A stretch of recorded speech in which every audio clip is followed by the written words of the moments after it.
राधे राधे मेरे प्यारे मित्रों, दोस्तों। कथा प्रारंभ करने से पहले चलिए हम सब मिलकर श्री कृष्ण को वंदन करते हैं और उनकी मधुर कथा सुनते हैं। मित्रों, सत्य और धर्म का पालन केवल उच्च विचारों तक सीमित नहीं है, बल्कि उनका वास्तविक प्रयोग जीवन में करना आवश्यक है। श्री कृष्ण ने कहा कि डर, लोभ और क्रोध मनुष्य को कमजोर बनाते हैं। मित्रों, कान्हा कहते हैं, हे अर्जुन, कि जिसने इन पर विजय पा ली उसने खुद को और अपने कर्मों को शाश्वत रूप से मजबूत बना लिया। भय से परे जाकर इंसान अपने वास्तविक उद्देश्य की ओर बढ़ सकता है। आत्मा न मरती है, न कटती है, न जलती है और न डूबती है। केवल हमारी बाहरी स्थिति बदलती है। इसलिए बाहरी परिस्थिति चाहे कैसी भी हो, सच्चा साहस और स्थायित्व अंदर से आता है। श्री कृष्ण ने समझाया कि जीवन एक अभ्यास और साधना का मैदान है। इच्छाओं और मोह पर नियंत्रण पाना सबसे बड़ी शिक्षा है। इच्छाओं का अनियंत्रण मनुष्य को हमेशा असंतुष्ट रखता है। समय सबसे बड़ा शिक्षक है। वह किसी का मित्र या शत्रु नहीं, केवल आईना है जिसमें इंसान अपने कर्मों को देखता है। सेवा करना और दूसरों की मदद करना ही असली साधना है। जब हम दूसरों की मदद करते हैं तो हम वास्तविक रूप से ईश्वर की सेवा कर रहे होते हैं। संसार रंगमंच है और हम कलाकार हैं। कोई अपनी भूमिका प्रेम और विवेक से निभाता है, कोई मोह में उलझकर। सच्ची वीरता अपने भीतर की कमजोरी और अज्ञानता को हराने में है। संतोष ही सबसे बड़ा धन है और करुणा ही आंतरिक समृद्धि का मार्ग है। प्रेम में स्वामित्व की भावना नहीं होनी चाहिए, केवल समर्पण होना चाहिए। जो व्यक्ति अपने उद्देश्य को पाने के लिए बाधाओं से लड़ता है, वही सच्ची शक्ति का अनुभव करता है। क्रोध रास्ता धुंधला करता है, लेकिन धैर्य हर कठिनाई को पार करने का मार्ग खोलता है। हर कर्म का फल निश्चित रूप से मिलता है। जो हृदय को ईश्वर में स्थिर कर लेता है, उसके लिए सुख दुख, लाभ हानि और जीत हार समान हो जाते हैं। जीवन को केवल जीना नहीं, बल्कि उसे उच्चतम मार्ग पर चलते हुए जीना चाहिए। दोस्तों, आप सभी से निवेदन है कि यदि आप चैनल पर नए हैं तो धर्म संदेश चैनल को सब्सक्राइब करें और इस वीडियो को लाइक करके कमेंट में जय श्री कृष्णा अवश्य लिखें, ताकि प्रभु का आशीर्वाद आपके जीवन में सदैव बना रहे। श्री कृष्ण कहते हैं, याद रखो मित्रों, मैं सदा तुम्हारे साथ हूं। चाहे तुम मंदिर में नतमस्तक हो या अपने कमरे के कोने में टूटा हुआ पड़े हो, चाहे हंस रहे हो या अंधेरे में रो रहे हो, मैं तुम्हारे हर सांस, हर धड़कन में वास करता हूं और जब तुम मुझे पुकारते हो मैं उत्तर अवश्य देता हूं। श्री कृष्ण कहते हैं, जिन्हें संसार ने अस्वीकार किया, मैंने उन्हें अपनाया, क्योंकि जो टूट कर भी मेरा नाम नहीं भूलते वही मेरे सबसे प्रिय हैं। जो दुख में भी कृष्ण कह सके, उन्हें संसार की कोई शक्ति हरा नहीं सकती। श्री कृष्ण कहते हैं, तुम्हारे भीतर एक ऐसा दीप है जिसे कोई तूफान बुझा नहीं सकता, लेकिन तुमने उस दीप को देखना छोड़ दिया है। अब समय है कि तुम स्वयं को पहचानो। मैं तुम्हें वह दृष्टि दूंगा जो तुम्हें अपने भीतर ही परमात्मा का साक्षात्कार कराएगी। श्री कृष्ण कहते हैं, शक्ति तलवार में नहीं होती, शक्ति उस मन में होती है जो तलवार उठाने से पहले 100 बार सोचता है। मैं तुम्हारा मन ऐसा बना दूंगा, शांत, स्थिर और निर्विकार। श्री कृष्ण कहते हैं, जिसे संसार पागलपन कहता है, वह मेरे लिए प्रेम है। जो आंखें आंसुओं में भी मुझे देखती हैं, वे मेरे लिए सबसे सुंदर हैं। और जो हृदय टूटकर भी मेरे नाम में समर्पित रहता है, वही सच्चा भक्त है, वही सच्चा योद्धा। श्री कृष्ण कहते हैं, जब तुम्हारा मन इस्पात की तरह दृढ़ हो जाएगा, तब शब्द तुम्हें घायल नहीं करेंगे, अपमान तुम्हें हिला नहीं पाएगा। तब तुम उसी मुस्कान के साथ खड़े रहोगे जिस मुस्कान के साथ मैंने कंस के सामने बांसुरी बजाई थी। श्री कृष्ण कहते हैं, सत्य का मार्ग कठिन है, पर मैं तुम्हारे साथ हर कदम पर रहूंगा। अगर यह संसार तुम्हारे विरुद्ध खड़ा हो जाए तो भी तुम अडिग रहना, क्योंकि मैं तुम्हारे पीछे खड़ा रहूंगा। श्री कृष्ण कहते हैं, मैंने गीता में कहा था, कर्म करो, फल की चिंता मत करो, पर आज मैं कहता हूं, संघर्ष करो, परिणाम मैं लिखूंगा। तुम बस अपने हौसले को मेरे चरणों में समर्पित कर दो। श्री कृष्ण कहते हैं, एक दिन यह जग तुम्हारी कथा सुनेगा, लेकिन उससे पहले तुम्हें उस अंधेरे से गुजरना होगा जहां सिर्फ मेरी वाणी गूंजेगी, तुम्हें पुकारती हुई, तुम्हें थामती हुई। श्री कृष्ण कहते हैं, जो अपने मन से हार गया वह कभी जीत नहीं सकता, और जो अपने मन को जीत लेता है वह स्वयं ईश्वर का रूप बन जाता है। मैं तुम्हारे भीतर वही ऊर्जा जगाऊंगा जो अर्जुन में थी, जो प्रहलाद में थी, जिसे तुमने अब तक खुद में पहचाना नहीं। श्री कृष्ण कहते हैं, मैं तुम्हें केवल जीने का कारण नहीं दूंगा, मैं तुम्हें जीने की सामर्थ्य दूंगा। तुम्हारे हर आंसू को मोती में बदल दूंगा और हर हार को ऐसी विजय में रूपांतरित कर दूंगा जो अमर होगी। एक युवक था जिसका जीवन कभी उजाले से भरा था। उसके पास परिवार था, सपने थे, मेहनत थी और विश्वास भी, पर अचानक सब कुछ बिखर गया। नौकरी गई, अपने मुंह मोड़ गए। जिस पर सबसे अधिक भरोसा था वही धोखा दे गया। वह हर दिन थोड़ा और अकेला होता गया। उसका मन बिखरता गया और हर रात वह खुद से एक ही सवाल करता, क्या मैं इतना बुरा हूं कि जीवन ने मुझसे सब छीन लिया? वह टूट चुका था पर मौन था। उसकी आत्मा रोती थी पर कोई सुनने वाला नहीं था।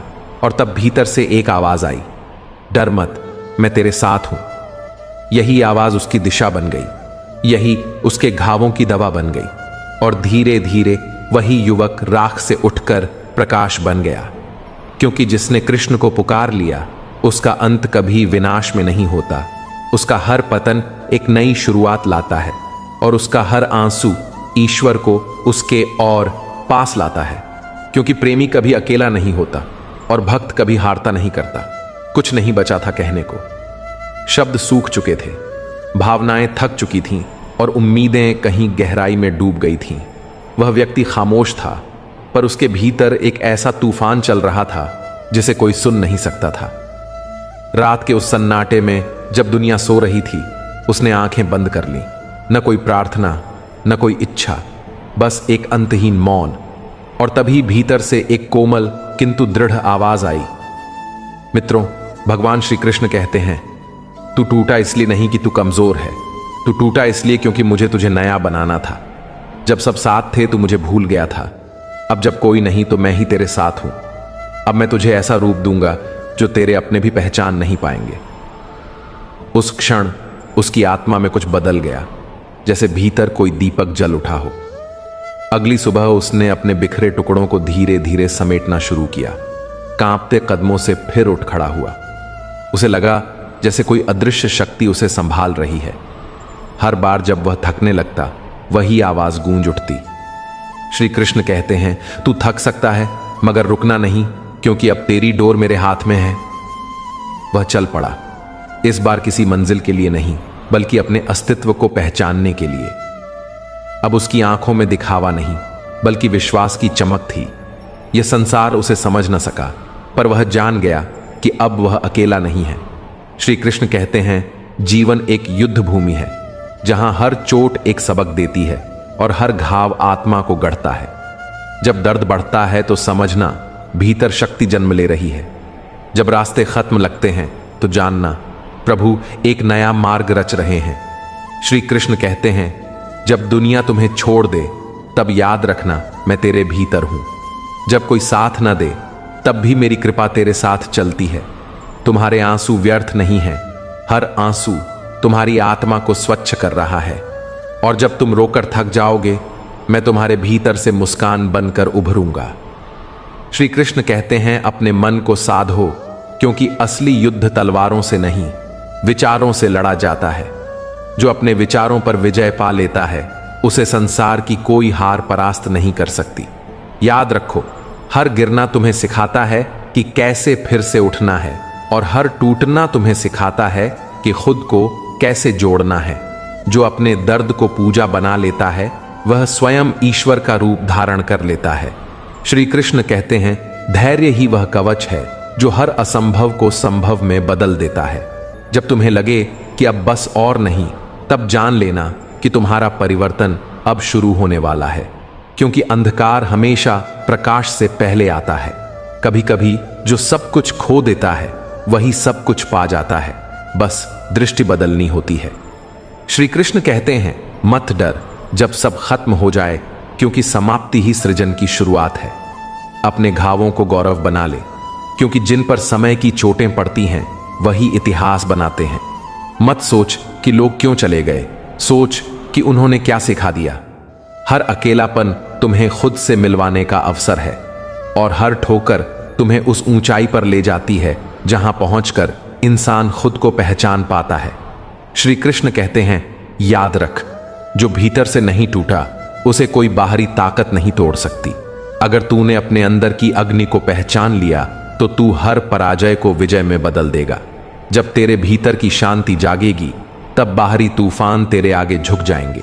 इस संसार की हर परीक्षा तेरी आत्मा को निखारने आई है, न कि तुझे हराने। इसलिए गिरने से मत डर, थकने से मत डर, हार जाने से मत डर, क्योंकि जिस दिन तू यह समझ जाएगा कि तेरी यात्रा प्रभु के साथ है, उसी दिन तू अपराजेय बन जाएगा। तेरे भीतर जो ज्वाला है वही तेरा मार्गदर्शन करेगी, वही तेरा कवच बनेगी। बस एक बात याद रख, चाहे तू थक जाए, टूट जाए, भटक जाए, फिर भी अपने कदम आगे बढ़ाता रह, क्योंकि जो रुक गया वो मिट गया और जो चलता रहा वही अमर हुआ। इसलिए गिरना स्वीकार है, ठोकरें स्वीकार हैं, दर्द स्वीकार है, पर रुकना मत। कभी कभी जीवन उस मोड़ पर ले आता है जहां सब कुछ धुंधला लगने लगता है, जहां धैर्य अपने अंतिम छोर पर खड़ा प्रतीत होता है और भीतर की शांति भी टूटने लगती है। पर सच्चाई यह है कि धैर्य कभी समाप्त नहीं होता, वह बस दिशा बदल लेता है, भीतर उतर जाता है, मौन हो जाता है, और जब समय आता है तो वही मौन तुम्हारे भीतर शक्ति बनकर फूट पड़ता है ताकि तुम फिर से खड़े हो सको। जो रो रहा है वह अभी भी हार नहीं माना है, जो थका हुआ है वह अब भी उम्मीद से बंधा है, और जो टूटकर भी शांत है वह भीतर किसी अदृश्य युद्ध का योद्धा बना हुआ है। समय के साथ तुम बदलते हो और दुनिया तुम्हें पहचानना छोड़ देती है। पुराने चेहरे अनजान लगने लगते हैं, जिनसे तुम्हें सबसे अधिक उम्मीद थी वही सबसे पहले दूर चले जाते हैं। लेकिन यही संकेत है कि अब तुम्हें उनसे नहीं बल्कि खुद से मिलने का समय आ गया है। सबसे कठिन घड़ी वह होती है जब चारों ओर आवाजें हैं पर भीतर गहरा सन्नाटा गूंजता है, जब प्रश्न बहुत हैं पर उत्तर एक भी नहीं, और फिर भी आत्मा भीतर के उस मौन से संवाद करने लगती है। अकेलापन तुम्हें तोड़ने नहीं आता, वह तुम्हें तैयार करता है उस ऊंचाई के लिए जहां किसी का साथ नहीं मिलेगा। बस तुम्हारा विश्वास और तुम्हारा साहस तुम्हारे संग होगा। याद रखो, तुम्हारे कदम चाहे थक गए हों, आंखें बोझिल हों, पर तुम्हारी जली हुई राहें तुम्हारे अस्तित्व का प्रमाण है। जो अपने भीतर की ज्वाला को जीवित रखता है उसे कोई तूफान रोक नहीं सकता। सपनों की कीमत केवल मेहनत से नहीं चुकती, कभी कभी खुद को खोना पड़ता है ताकि खुद को फिर से पाया जा सके। हर बार जब तुमने कहा अब नहीं होगा, वहीं से नई शुरुआत हुई। हर अंत एक नई सुबह की भूमिका बना। तुम्हारे विचार ही तुम्हारे शस्त्र हैं। अगर तुमने उन्हें साध लिया तो कोई शक्ति तुम्हें पराजित नहीं कर सकती। तुम्हें किसी और को नहीं, अपने भीतर के डर को हराना है जो कहता है कि तुम नहीं कर सकते। असली शक्ति तलवार में नहीं, निर्णय में होती है। जिसने अपने मन को थाम लिया उसने दुनिया को मोड़ लिया। हर असफलता, हर अस्वीकृति तुम्हें उस रूप में ढाल रही है जो पहले कभी था ही नहीं। जब सब कुछ खत्म लगता है तभी असली निर्माण शुरू होता है। तुम्हारे बिखरे टुकड़ों से नया तुम जन्म लेता है, और यह पुनर्जन्म तुम्हें वो बना देता है जो पहले कभी न था। दुनिया तुम्हारे आंसुओं की गहराई नहीं समझेगी, पर वही आंसू एक दिन प्रकाश बनकर झलकेगा। मौन शब्दों से कहीं ज्यादा कहता है अगर तुम उसे सुनना सीख लो। जब तुम बोलना छोड़ देते हो तब तुम्हारा मन चीखने लगता है, और वही चीख एक दिन प्रार्थना बन जाती है। जिसने मौन में अपने प्रश्नों को देखा है वह उत्तर ढूंढता नहीं, वह स्वयं उत्तर बन जाता है। अंधकार डराने नहीं आता, वह तुम्हें तुम्हारे भीतर के प्रकाश से मिलवाने आता है। जितनी बार तुम गिरे हो उतनी बार तुमने किसी भ्रम को त्यागा है। जितनी बार किसी ने साथ छोड़ा है उतनी बार भगवान ने तुम्हारे भीतर नई शक्ति जगाई है। और जब तुम सबसे कठिन क्षण से गुजरे तभी तुम्हारी आत्मा सबसे अधिक स्थिर हुई। यह द्वंद्व कि चलूं या रुक जाऊं, सहूं या छोड़ दूं, यही तुम्हारी परीक्षा है, यही तुम्हारी शक्ति का मापदंड है। जिसने इस युद्ध को जीत लिया उसे कोई पराजित नहीं कर सकता, क्योंकि मन ही वह शस्त्र है जो तुम्हें गिरा भी सकता है और वही मन तुम्हें अजेय भी बना सकता है।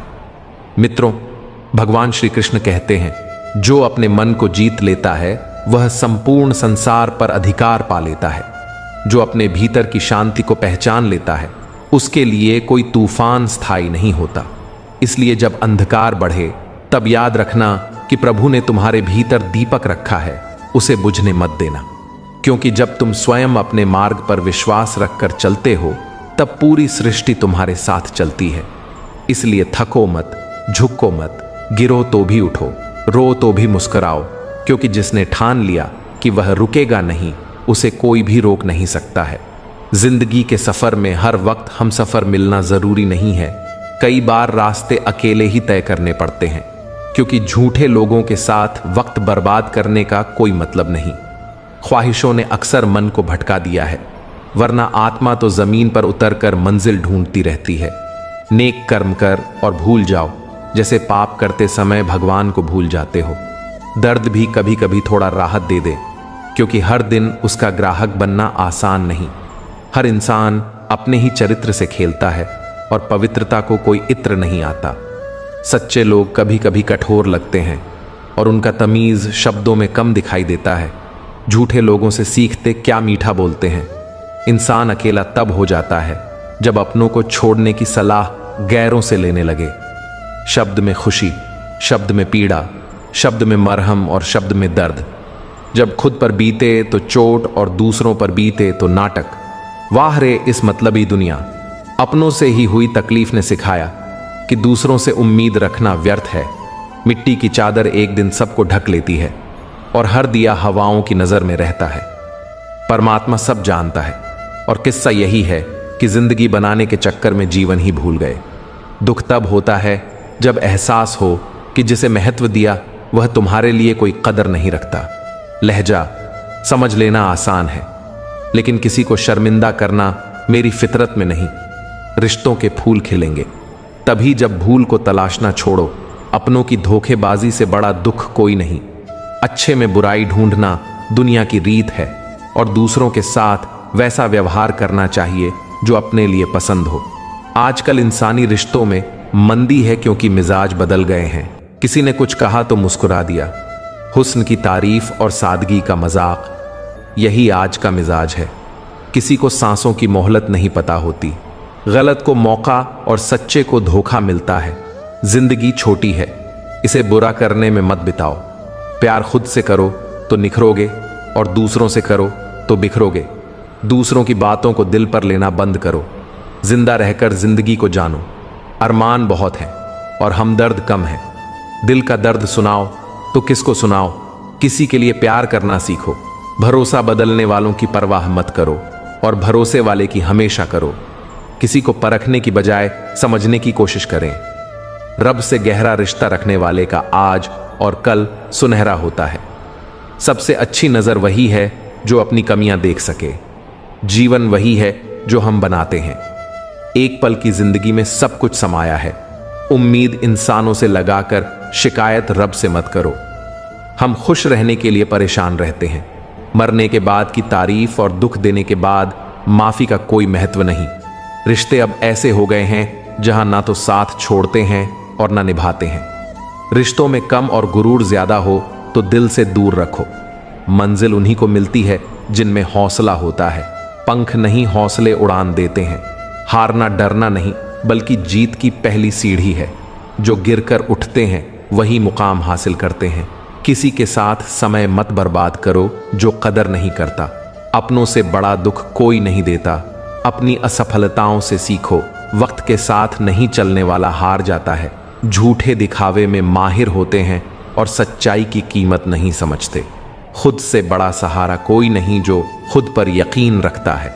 मेहनत में यकीन रखने वालों को किस्मत साथ देती है। बहानों में उलझकर रास्ता नहीं बनता। कठिनाइयों के बीच भी मुस्कुराते रहो, क्योंकि कांटों के रास्ते पर ही फूलों की खुशबू है। हर दिन नए अवसर और चुनौती लेकर आता है। वक्त के साथ बदलो, नहीं तो वक्त तुम्हें बदल देगा। मुश्किलों को हंसकर पार करो और हमेशा याद रखो मित्रों, भगवान श्री कृष्ण कहते हैं, सबसे बड़ी ताकत अपने आप पर भरोसा करना है और यही समझकर उसने जिंदगी जीना सीख लिया। किसी ने सच ही कहा है कि नीम की जड़ में चाहे कितना भी दूध डाल दो, वह मीठी नहीं हो सकती। जैसे दुष्ट व्यक्ति चाहे कितनी ही शिक्षा या स्नेह क्यों न पाले, अपनी नीचता नहीं छोड़ सकता। कहते हैं कुछ लोग जन्म से ही ऐसे स्वभाव के होते हैं जिनके भीतर का विष कभी अमृत नहीं बन पाता। अमरपुर नामक एक समृद्ध और वैभवशाली राज्य में राजा सोमदत्त का शासन था, जो बाहर से जितना तेजस्वी और बलशाली दिखाई देता था, भीतर से उतना ही अहंकारी और क्रोधी स्वभाव का व्यक्ति था। उसकी आंखों में हमेशा शक्ति का नशा और वाणी में तिक्तता झलकती थी। दरबार में कोई भी उसकी बात का विरोध करने का साहस नहीं करता था, क्योंकि उसका क्रोध वज्र के समान था, जो एक ही पल में किसी का भी सर्वनाश कर सकता था। मंत्री, सैनिक, सेवक, यहां तक कि रानियां तक उसकी तीखी वाणी से भयभीत रहते थे। परंतु उन सब में रानी वसुंधरा सबसे भिन्न थी। वह सौंदर्य और शालीनता की प्रतिमूर्ति थी। उसके चेहरे पर स्थिरता और वाणी में मधुरता थी। वह राजा के क्रोध को भी शांत करने का सामर्थ्य रखती थी। एक दिन जब आकाश निर्मल था और हवाओं में फूलों की महक घुली हुई थी, तब राजा सोमदत्त और रानी वसुंधरा राजमहल के समीप स्थित उद्यान में टहलने निकले। वह उद्यान मानो स्वर्ग का टुकड़ा था, हरियाली से भरा, सुगंधित फूलों से महकता और पक्षियों के मधुर कलरव से गुंजायमान। उसी शांत वातावरण में अचानक एक जोड़ा तोता और मैना एक बड़े पेड़ की डाल पर आकर बैठ गए। वे इतने सुंदर और आकर्षक थे कि देखने वाला मोहित हो जाए। राजा की दृष्टि उन पर पड़ी और वह मुस्कुराते हुए बोले, प्रिय वसुंधरा, क्या तुम बता सकती हो यह दोनों पक्षी नर हैं या मादा? रानी ने सहजता से उत्तर दिया, महाराज, यह जोड़ा निश्चित रूप से नर और मादा का है, क्योंकि प्रकृति में जोड़े इसी प्रकार होते हैं। राजा ने हंसते हुए कहा, परंतु यह तो कोई निश्चित बात नहीं। यह भी तो संभव है कि दोनों नर हों या दोनों मादा, या शायद यह भाई भी हो सकते हैं। रानी ने हल्की मुस्कान के साथ कहा, नहीं महाराज, मेरे मत से यह जोड़ा निश्चित रूप से नर और मादा का ही है। शायद आपको भ्रम हो रहा है। राजा के चेहरे पर व्यंग्य की झलक आई और बोले, मुझे पक्षियों की पहचान करने का पर्याप्त अनुभव है और मैं कहता हूं कि यह दोनों नर हैं। रानी ने आत्मविश्वास के साथ कहा, महाराज, आपके अनुभव का मैं सम्मान करती हूं, परंतु मेरी दृष्टि भी गलत नहीं हो सकती। देखते ही देखते यह सहज संवाद विवाद में बदल गया। दोनों अपनी बात पर अड़े रहे, कोई झुकने को तैयार नहीं था। रानी की मुस्कान अब दृढ़ता में बदल चुकी थी और राजा के चेहरे पर क्रोध के बादल छा गए थे। दरबार में जो लोग राजा के सामने बोलने से भी डरते थे, वे अब दूर खड़े इस दृश्य को विस्मय से देख रहे थे। धीरे धीरे राजा के भीतर का अहंकार जाग उठा। उसे लगा कि रानी उसकी बात का अपमान कर रही है, उसके निर्णय की अवहेलना कर रही है। उसके भीतर का क्रोध अब ज्वालामुखी बन चुका था। वह बोला, वसुंधरा, तुम मेरे मत को चुनौती दे रही हो? क्या तुम्हें अपने राजा की बात पर विश्वास नहीं? रानी ने शांत स्वर में कहा, महाराज, सत्य पर विश्वास करना ही मेरा धर्म है। राजा का चेहरा तमतमा उठा, उसकी आंखों में अपमान की आग जलने लगी। उसने कहा, ठीक है, जब तुम्हें अपने ज्ञान पर इतना अभिमान है तो कल दरबार में इसका निर्णय होगा। रानी ने सिर झुकाकर कहा, जैसी आपकी आज्ञा। उस रात महल का वातावरण भारी था। जहां पहले रानी के हंसी ठिठोली की गूंज रहती थी, वहां अब सन्नाटा पसरा था। अगली सुबह दरबार भरा और राजा ने सबके सामने उस पेड़ के नीचे रखवाया जहां वे पक्षी बैठे थे। उसने दरबारियों से कहा, आज सत्य का निर्णय होगा।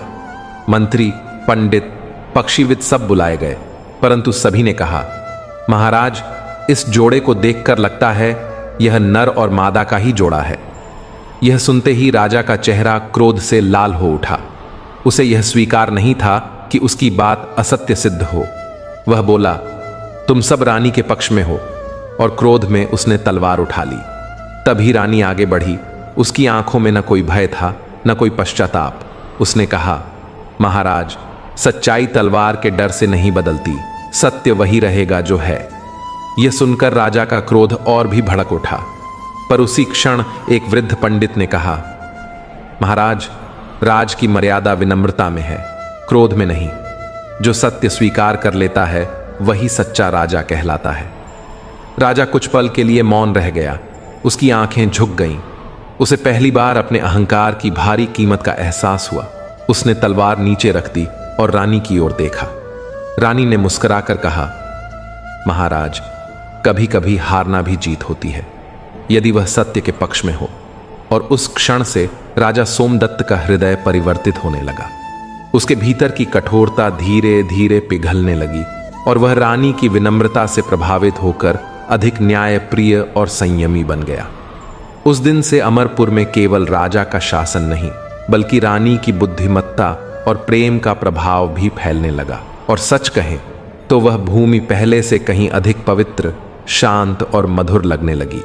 क्रोध से उसका चेहरा तमतमा उठा और उसने कठोर स्वर में घोषणा कर दी कि यदि ये दोनों पक्षी मेरे कहे अनुसार नर निकले तो तुम वसुंधरा अमरसिंहपुर से निर्वासित कर दी जाओगी, और यदि वे नर नारी के जोड़े साबित हुए जैसा तुम कहती हो तो मैं स्वयं 14 वर्षों के लिए इस राज्य को त्याग दूंगा।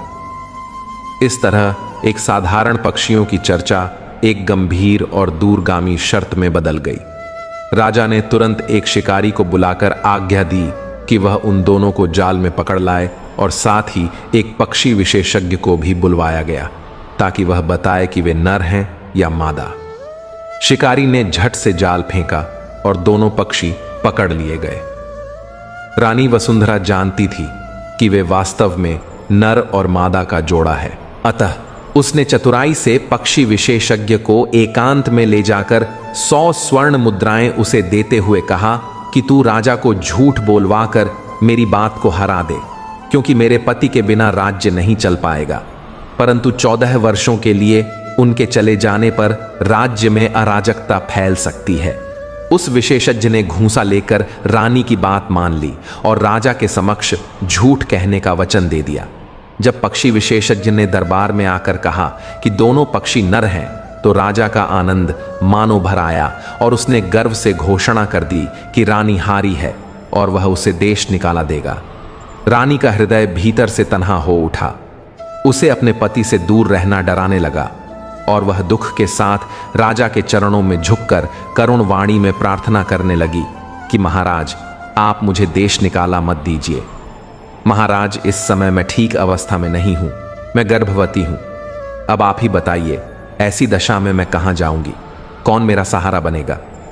परंतु राजा सोमदत्त का हृदय क्रोध और अहंकार से इतना कठोर हो चुका था कि उसने रानी की इस करुण विनती को भी अनसुना कर दिया।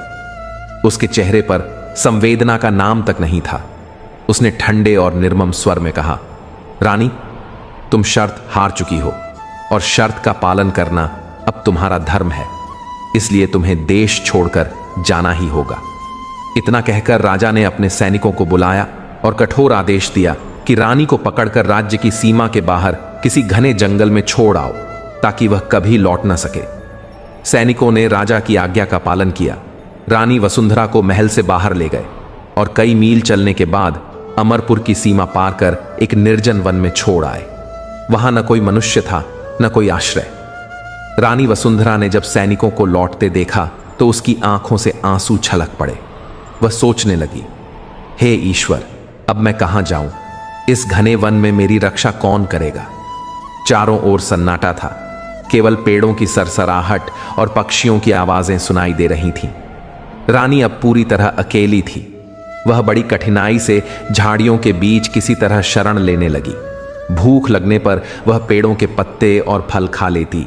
प्यास बुझाने के लिए पास के झरने से पानी पीती। गर्भवती होने के कारण उसका शरीर कमजोर होता जा रहा था, पर उसने हिम्मत नहीं हारी। 3 महीने बीत गए। हर दिन किसी परीक्षा से कम नहीं था, लेकिन कहते हैं कि जब कोई बहुत दुख में होता है तो भगवान स्वयं उसकी मदद करते हैं। एक दिन उसी वन में उदयपुर के राजा सूरजभान शिकार खेलने आए। उनके साथ घोड़े, सैनिक और शिकारियों का बड़ा दल था। शिकार का पीछा करते हुए राजा सूरजभान का दल उसी स्थान के पास पहुंच गया जहां रानी वसुंधरा रहती थी। रानी ने घोड़ों के खुरों की आवाज सुनी तो भयभीत होकर झाड़ियों के पीछे छिप गई। राजा सूरजभान को झाड़ियों में कुछ हलचल महसूस हुई तो उन्होंने सोचा कि अवश्य ही कोई हिरण या सूअर छिपा होगा। उन्होंने तुरंत अपने सैनिकों को आदेश दिया कि उन झाड़ियों को चारों ओर से घेर लिया जाए। सैनिकों ने राजा का आदेश मानते हुए झाड़ियों को घेर लिया और तीर तलवार लेकर तैयार हो गए। यह देखकर रानी भय से कांप उठी। उसे लगा कि अब ये लोग मुझे शिकार समझकर मार डालेंगे। भय से कांपते हुए उसने झाड़ियों के भीतर से आवाज लगाई, भाइयों, मैं कोई शिकार नहीं हूं। मैं एक दुखी और लाचार स्त्री हूं। कृपा कर मुझे मत मारिए, मुझ पर दया कीजिए। जब राजा सूरजभान ने किसी स्त्री की करुण पुकार सुनी तो वह चौंक गया। उसने कहा, कौन हो तुम? इस निर्जन वन में अकेली क्या कर रही हो? रानी ने धीरे धीरे बाहर आकर हाथ जोड़कर कहा, महाराज, मैं किसी की दुश्मन नहीं हूं। मैं तो अपने भाग्य की मारी एक स्त्री हूं। मेरे जीवन में अब कोई नहीं बचा। न कोई रिश्तेदार है, न कोई सगा संबंधी। मैं तो इस घने जंगल में रहकर जैसे तैसे अपने दिन काट रही थी। जीवन मानो पीड़ा का अंतहीन सिलसिला बन गया था। तभी उस दिन अचानक राजा सूरजभान वहां शिकार खेलने आए। वह देखने में जितने तेजस्वी थे, स्वभाव से उतने ही दयालु और करुणा से भरे हुए थे। उन्होंने झाड़ियों में छिपी मेरी आवाज सुनी और कोमल स्वर में बोले, डरिए मत, मैं आपको कोई नुकसान नहीं पहुंचाऊंगा। आप इन झाड़ियों से बाहर आ जाइए। मैंने कांपती आवाज में कहा, महाराज, मैं एक दुखी और लाचार स्त्री हूं जिसका अब इस दुनिया में कोई नहीं है। राजा सूरजभान बोले, तो फिर चिंता मत करो, मैं तुम्हें अपनी धर्म बहन बनाता हूं। आज से तुम मेरी जिम्मेदारी हो। यह सुनकर मेरी आंखों में आंसू आ गए। मैंने कहा, आपका हृदय सच में बहुत विशाल है, पर क्या आप अपना परिचय देंगे? तब राजा मुस्कुराकर बोले, मैं उदयपुर का राजा सूरजभान हूं और अब तुम बिना किसी भय के बाहर आ जाओ। मैं धीरे धीरे झाड़ियों से बाहर आई तो राजा मुझे देखकर स्तब्ध रह गए। मेरा चेहरा धूल और कष्ट से भले ही म्लान था, परंतु उसमें अभी भी राजसी आभा थी। उन्होंने कहा, बहन, अब तुम निश्चिंत रहो, तुम्हारा हर दुख मैं दूर करूंगा। राजा ने पूरे सम्मान के साथ मुझे अपने रथ पर बैठाया और उदयपुर की ओर प्रस्थान किया। जब राजा सूरजभान अपने राज्य में पहुंचे तो प्रजा ने उन्हें एक अजनबी स्त्री के साथ देखा। लोग आपस में कानाफूसी करने लगे। अरे, लगता है महाराज ने फिर विवाह कर लिया है। धीरे धीरे यह बात पूरे नगर में फैल गई। हर गली, हर चौक पर यही चर्चा थी कि महाराज दूसरी रानी लेकर आए हैं, जबकि पहले से ही उनके महल में अनेक रानियां हैं। इस चर्चा ने राजा की प्रतिष्ठा को धूमिल कर दिया।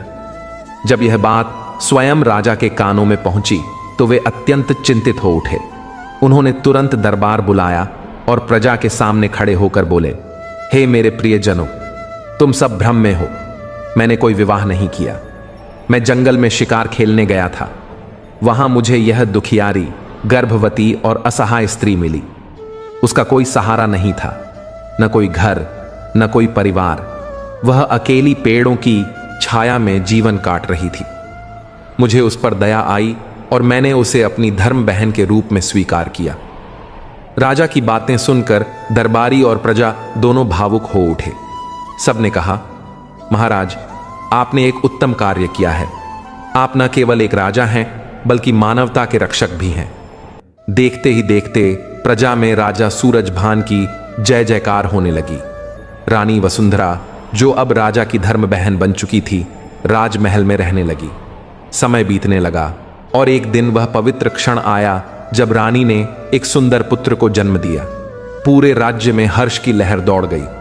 राजा सूरजभान प्रसन्न होकर बोले, आज मेरे घर मेरे भांजे का जन्म हुआ है। उन्होंने पूरे उदयपुर में उत्सव का ऐलान किया। गलियों को फूलों से सजाया गया, दीपों की पंक्तियां जलीं और हर ओर उल्लास फैल गया। 7वें दिन राजा ने नामकरण संस्कार के लिए देश के श्रेष्ठ पंडितों और विद्वानों को आमंत्रित किया। वे सब अपनी पोथियां लेकर आए और शास्त्रों के अनुसार बालक का नाम रखने लगे, परंतु प्रत्येक का मत भिन्न था। कोई एक नाम सुझाता तो कोई दूसरा।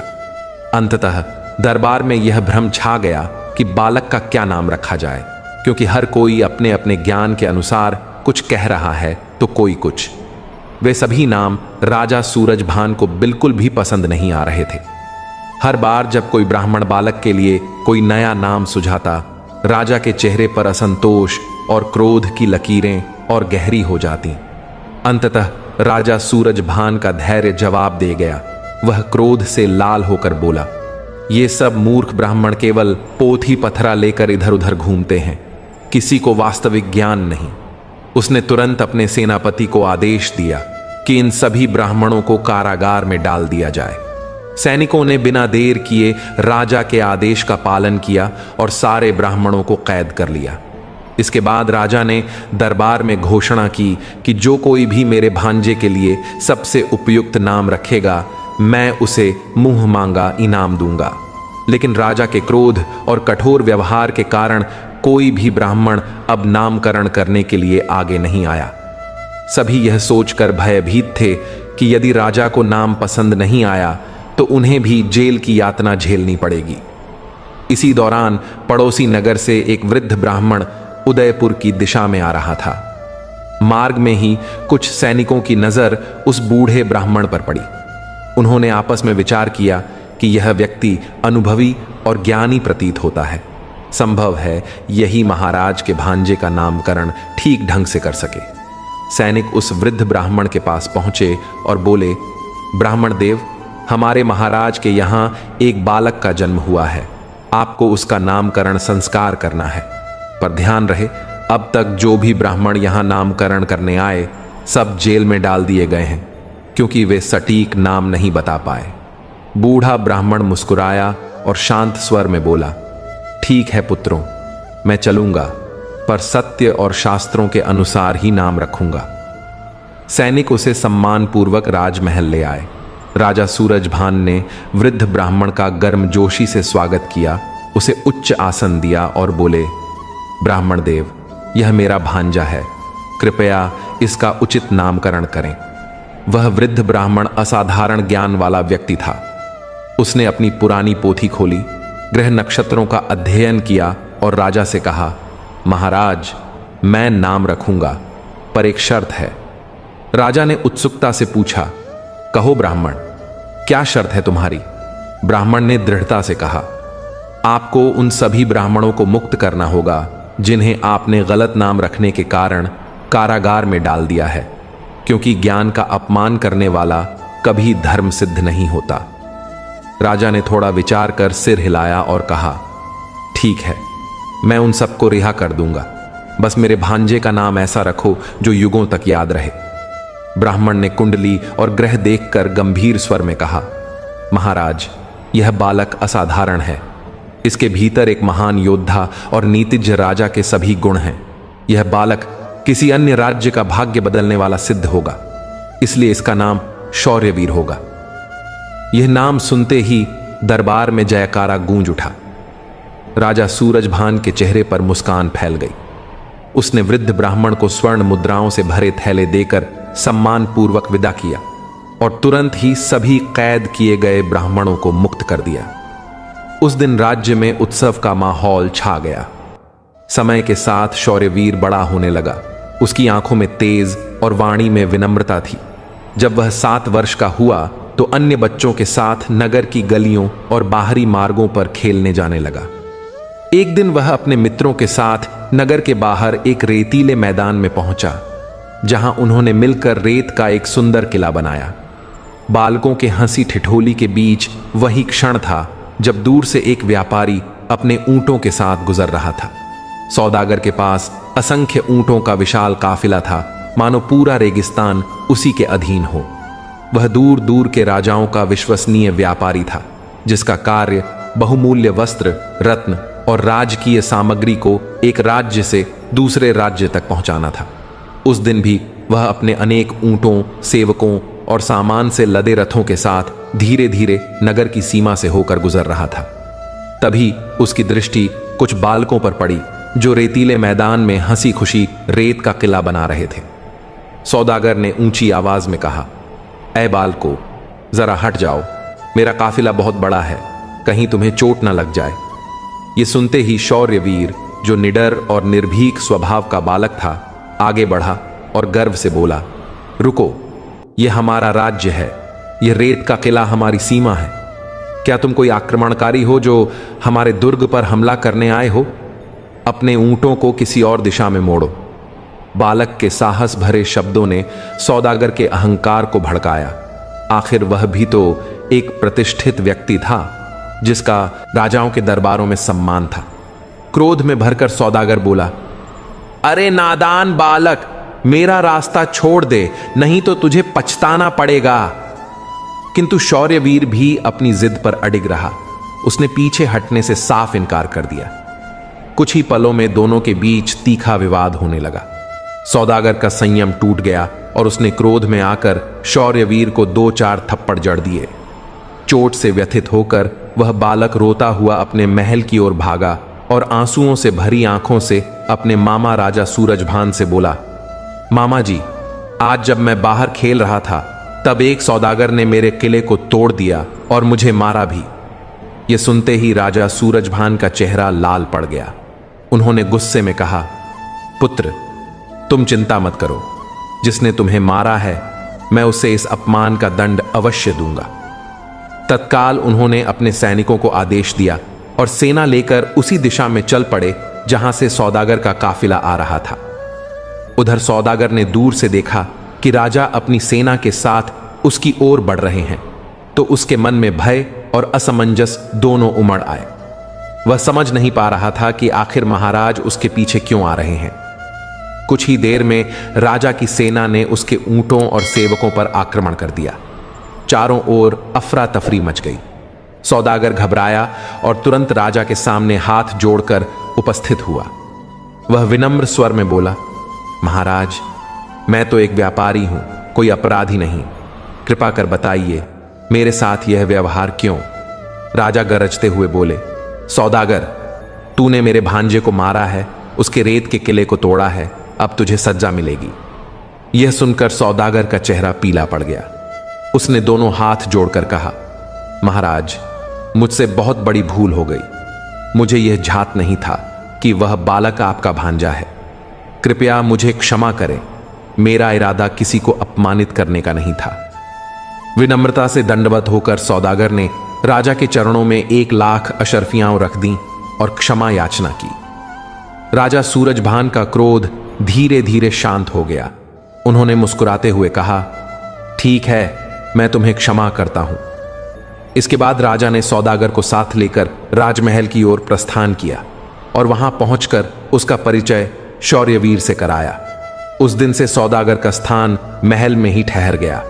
राजा ने सौदागर को अपने पूरे राज्य की भव्य सैर करवाई, जहां उसने महलों की शोभा, बाग बगीचों की सुगंध और नगर वासियों के आदर को निहारा। धीरे धीरे सौदागर और राजा सूरजभान के बीच गहरी मित्रता स्थापित हो गई। राजमहल में रहते हुए सौदागर के कई दिन बीत चुके थे। एक दिन वह यूं ही महल के गलियारों में टहलते हुए राजमहल के अंदर पहुंचा। तभी उसकी नजर अचानक रानी वसुंधरा पर पड़ी। रानी की सुंदरता ऐसी थी मानो चांद धरती पर उतर आया हो। उसकी शालीनता, कोमलता और तेजस्वी मुखाकृति ने सौदागर के मन में विकार भर दिए। उसके मन में विचार आया, अरे, यह तो अपूर्व सुंदरी है, ऐसी स्त्री मेरी पत्नी होनी चाहिए थी। उसकी दृष्टि में वासना का अंधकार उतरने लगा। सौदागर ने राजा से पूछा, महाराज, यह रानी कौन है? राजा ने मुस्कुराते हुए उत्तर दिया, यह मेरी धर्म बहन रानी वसुंधरा है, और वह बालक जिसे तुमने कभी मारा था, यही उनका पुत्र शौर्यवीर है। यह सुनकर सौदागर ने चालाकी से कहा, तो मुझे उनसे क्षमा मांगनी चाहिए। आखिर मैंने उनके पुत्र को कष्ट पहुंचाया था। सौदागर का यह कथन तो नम्र था, पर उसके मन में कुछ और ही चल रहा था। वह रानी के कक्ष में गया, सिर झुकाकर बोला, रानी जी, मुझसे बहुत बड़ी गलती हो गई, कृपया मुझे क्षमा कर दीजिए। रानी, जो दयालु स्वभाव की थीं, शांत स्वर में बोली, अब जो बीत गया उसे भुला दो। मेरे हृदय में तुम्हारे लिए कोई वैर नहीं है। सौदागर ने उसी क्षण योजना रची और अगले दिन वह रानी के पास एक 9 लाख का हीरा मोती जड़ा हार लेकर पहुंचा। उसने मधुर वचनों में कहा, रानी जी, आप जिस प्रकार महाराज की बहन हैं, उसी प्रकार आज से आप मेरी भी धर्म बहन हैं। कृपया यह छोटा सा उपहार स्वीकार करें। रानी, जो सादगी और सद्भाव में विश्वास रखती थीं, मुस्कुराते हुए बोली, ठीक है, यदि यह स्नेह का प्रतीक है तो मैं इसे स्वीकार करती हूं। उन्होंने प्रेम पूर्वक वह हार ग्रहण कर लिया और बदले में सौदागर का आदर किया। उसी शाम उन्होंने उसके लिए राजभोज की व्यवस्था करवाई। धीरे धीरे दिन बीतते गए और सौदागर अब महल में खूब घुल मिल गया। एक दिन उसने राजा से कहा, महाराज, मैं आपकी बहन वसुंधरा को अपनी बहन मानता हूं। मैंने देखा है कि वह लंबे समय से इस महल में ही सीमित हैं, कभी बाहर नहीं जाती, न ही किसी यात्रा पर गई हैं। यदि आपकी अनुमति हो तो मैं उन्हें और शौर्यवीर को अपने नगर ले जाना चाहता हूं, ताकि वे कुछ दिन बाहर का आनंद ले सकें। यह मेरे लिए सम्मान की बात होगी। राजा ने कुछ क्षण सोचकर कहा, देखो सौदागर, इस विषय में मैं स्वयं कुछ नहीं कह सकता। यह निर्णय मेरी बहन का होगा। यदि वसुंधरा तुम्हारे साथ जाने को सहमत हो तो मैं उन्हें नहीं रोकूंगा, क्योंकि अब तुम उनके भाई हो। इतना सुनकर सौदागर तुरंत रानी वसुंधरा के पास पहुंचा और मीठे स्वर में अपने नगर चलने की बात कहने लगा। वसुंधरा इस बात को मान गई और मन ही मन सोचने लगी कि जब सौदागर इतने विनम्र भाव से आग्रह कर रहा है तो शायद कुछ दिन उसके नगर जाकर रहने में कोई हानि नहीं होगी। किंतु उसे इस बात का बिल्कुल भी अंदाजा नहीं था कि सौदागर के मन में कपट और छल का बीज पनप चुका है। उसने अपने मन की बात राजा सूरजभान से कही और निवेदन करते हुए बोली, महाराज, मुझे इस महल में रहते हुए बहुत समय हो गया है। यदि आपकी अनुमति हो तो मैं अपने भाई सौदागर के साथ कुछ दिन उसके नगर चली जाऊं। राजा सूरजभान ने मुस्कुराते हुए कहा, बहन, यदि तुम्हारा मन वहां जाने को है तो अवश्य जाओ। आखिर अब वह तुम्हारा धर्म भाई है। महाराज ने उस पर पूरा भरोसा जताया और जाने की आज्ञा दे दी। तुरंत ही सेवकों को आदेश दिया गया कि रानी के लिए एक सुशोभित पालकी तैयार की जाए। राजसी शानो शौकत के साथ रानी वसुंधरा पालकी में बैठी और सौदागर के काफिले के साथ यात्रा पर निकल पड़ी। सौदागर के मन में उस समय एक दुष्ट विचार जन्म ले चुका था। वह मन ही मन सोच रहा था, अभी तो मैं इसे अपनी बहन कहकर साथ ले जा रहा हूं, पर जैसे ही अपने नगर पहुंचूंगा इसे अपनी पत्नी बनाऊंगा।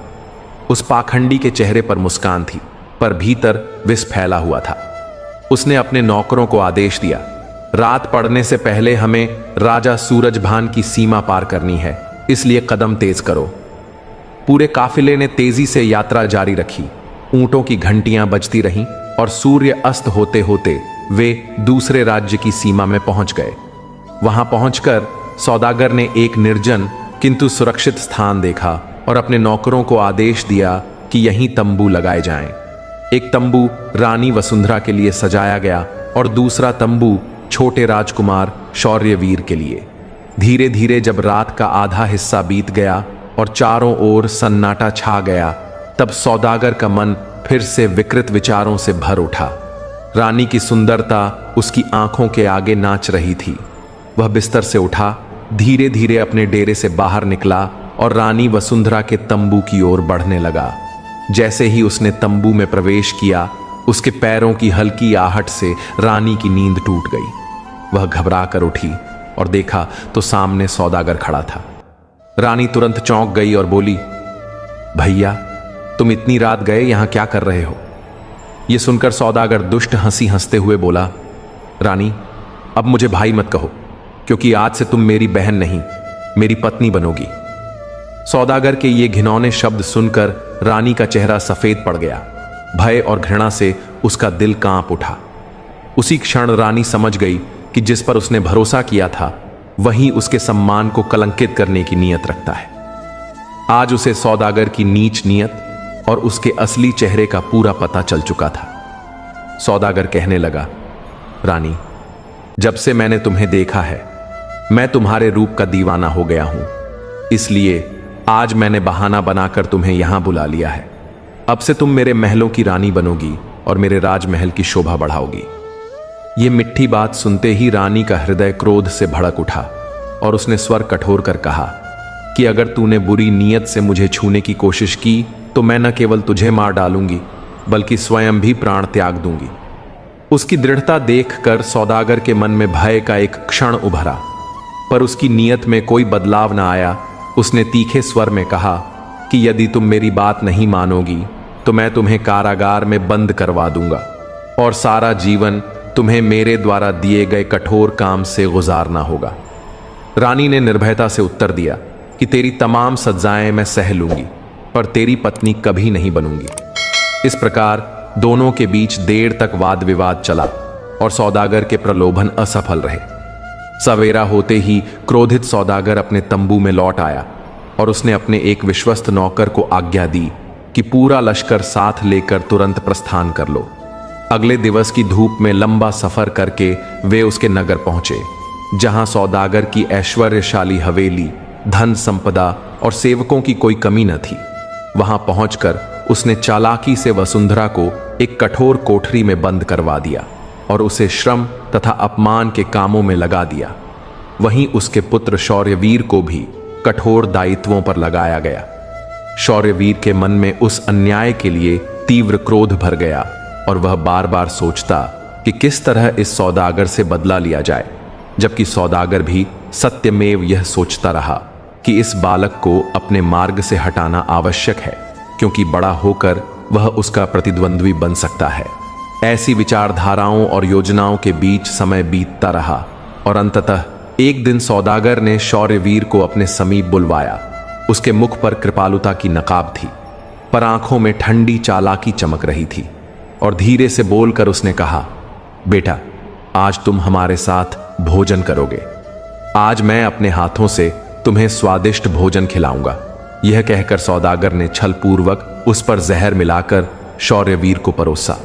जहर खाने से बालक बेहोश हो गया और उसने उसे एक गठरी में लपेटकर घोड़े पर बांध दिया और जंगल में फेंक आकर सोचने लगा कि अब जंगली जानवर उसे खा जाएंगे। पर गठरी में पड़ा शौर्यवीर जिंदा था। तभी एक विशाल चील ने उसे पंजों में पकड़कर उड़ान भर ली और नीचे जंगल में घूम रहे कुछ शिकारी उसकी दृष्टि में आ गए। चील को निशाना बनाकर एक शिकारी ने तीर चलाया, जिससे चील घायल होकर गठरी सहित एक नदी में जा गिरी। शिकारियों ने तुरंत गठरी निकालकर देखा तो उसमें एक 7 साल का बालक बेहोश पड़ा मिला। वे उसे पास के वैद्य के पास ले गए, जहां वैद्य ने अपनी औषधियों से उसकी संगोपन शुरू की। 1 सप्ताह बाद शौर्यवीर को होश आया और 8वें दिन आंखें खुलते ही शिकारियों में सुख की लहर दौड़ी। उन सब ने बच्चे की बड़ी देखभाल की। जब शौर्यवीर पूरी तरह स्वस्थ हुआ तो उसने अपने कष्टों की पूरी कथा सुनाई कि वह राजा सूरजभान का भांजा है और किस प्रकार दुष्ट सौदागर ने उसकी माता वसुंधरा को कैद कर रखा है और उसे मरने के लिए जंगल में फेंक आया था। यह सुनकर शिकारी नेता ने विश्वास दिलाया कि वे मिलकर उस क्रूर सौदागर से उसकी माता को छुड़ा लाएंगे। बस तुम मुझे उस मनुष्य का नाम और ठिकाना बता दो। शौर्यवीर ने सौदागर का नाम पता बताया और मुखिया अपने बहादुर साथियों के साथ कार्यवाही के लिए निकल पड़ा। दूसरी ओर सौदागर बेखौफ यह सोच रहा था कि अब मार्ग से वह बाधा हटा दी गई है और वसुंधरा को भी आखिरकार उसे स्वीकार करना ही पड़ेगा। इसलिए उसने और कठोरता से रानी पर अत्याचार बढ़ा दिए और उसे दिन भर चक्की पीसने को लगाया। उधर महाराज सूरजभान को भी संशय सताने लगा कि सौदागर ने वादे के अनुसार बस 1 माह के लिए बहन को लिया था, पर अब 3 माह से अधिक समय बीत चुका है और वह वापस नहीं लौटा। इसलिए महाराज ने ठाना कि खुद जाकर देखना चाहिए कि आखिर माजरा क्या है। फिर महाराज सूरजभान अपने युद्ध घोड़े पर सवार होकर सीधा सौदागर के गांव की ओर चल पड़े। वहीं दूसरी ओर शिकारियों का दल शौर्यवीर को साथ लेकर क्रोध और संकल्प के साथ उसी दिशा में अग्रसर था। जब दोनों पक्ष एक ही मार्ग पर आमने सामने आए तो अचानक सियोगान हुआ और महाराज सूरजभान ने अपने भांजे को शिकारियों के साथ देखकर समझ लिया कि शायद कोई शत्रु उसे अपहृत कर रहा है। बिना देर किए उन्होंने धनुष से तीर निकाला और शिकारियों के मुखिया की ओर छोड़ दिया। तीर चलने की आवाज पर शौर्यवीर चिल्लाया और दौड़कर अपने मामा की ओर भागा। उसने हाथ जोड़कर कहा, मामा रुकिए, ये लोग मेरे मित्र हैं। इन्हीं की वजह से मैं जीवित हूं। इन्हें ना मारिए। मुझे वह दुष्ट सौदागर विष देकर जंगल में फेंक गया है और मेरी मां को उसने कैद में रखा हुआ है। शौर्यवीर की बात सुनकर सूरजभान का क्रोध शांत हो गया। उन्होंने शिकारियों से क्षमा मांगी और अपनी गलती स्वीकार कर ली। वहीं शिकारियों के मुखिया ने दृढ़ता से कहा कि वे सौदागर को आज उसकी सजा देंगे और शौर्यवीर की मां को वापस छुड़ाकर लाएंगे। ऐसे में वे सब मिलकर सौदागर के गांव की ओर बढ़े और किस्से की डगर पर पहुंचते ही पाया कि उसी समय राजा सोमदत्त भी सौदागर के यहां किसी व्यापारिक कार्य से आ पहुंचे हैं और सभा में बैठे हुए थे। तभी महाराज सूरजभान, शौर्यवीर और शिकारियों का मुखिया सभा में दाखिल होकर सौदागर को घेरने लगे और जोरदार ललकारें भरने लगे कि आज तुम्हें दंड अवश्य मिलेगा। सौदागर की हिम्मत उस पल थर थर सी कांप उठी जब उसने देख लिया कि शौर्यवीर जिंदा है और उसके साथ सूरजभान भी उपस्थित हैं। वह स्तब्ध होकर अपने सिंहासन पर बैठा रहा और इतने में महाराज सोमदत्त बीच में बोल पड़े। उन्होंने राजा सूरजभान से कहा, महाराज, यह सौदागर मेरा मित्र है और व्यापार के सिलसिले में उसने कई बार मेरी सहायता की है, अतः आप इसे क्यों मारना चाहते हैं? क्या यह उचित होगा? तब राजा सूरजभान ने ठहर कर समवेदना से अपनी बात रखी और पूरा वृतांत सुनाया कि कैसे वह वन में घूमते हुए उस अनाथ और पीड़ित स्त्री से मिला, उसे अपनी धर्म बहन बनाया तथा कैसे वही दुष्ट सौदागर छल करके उसे अपने पास कैद कर बैठा और मेरे भांजे को विष देकर जंगल में फेंकवा दिया। यह सब कहते सुनते ही महाराज सोमदत्त के भीतर चित्कार और शर्म के भाव लबालब भर आए और उसने तत्काल आदेश दिया कि वसुंधरा को आज ही मुक्त किया जाए।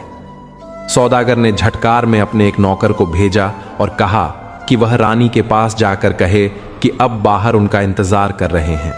वसुंधरा ने जब सोचा कि वही तो जिसने मेरे पुत्र को भी संकट में डाला, तो उसके मन में भय और संशय उमड़ आया। परंतु नौकरों के साथ जब वह दरबार में लाई गई तो वहीं उसी मंडल में उसका पति सोमदत्त विराजमान था और साथ में शौर्यवीर व राजा सूरजभान भी उपस्थित थे।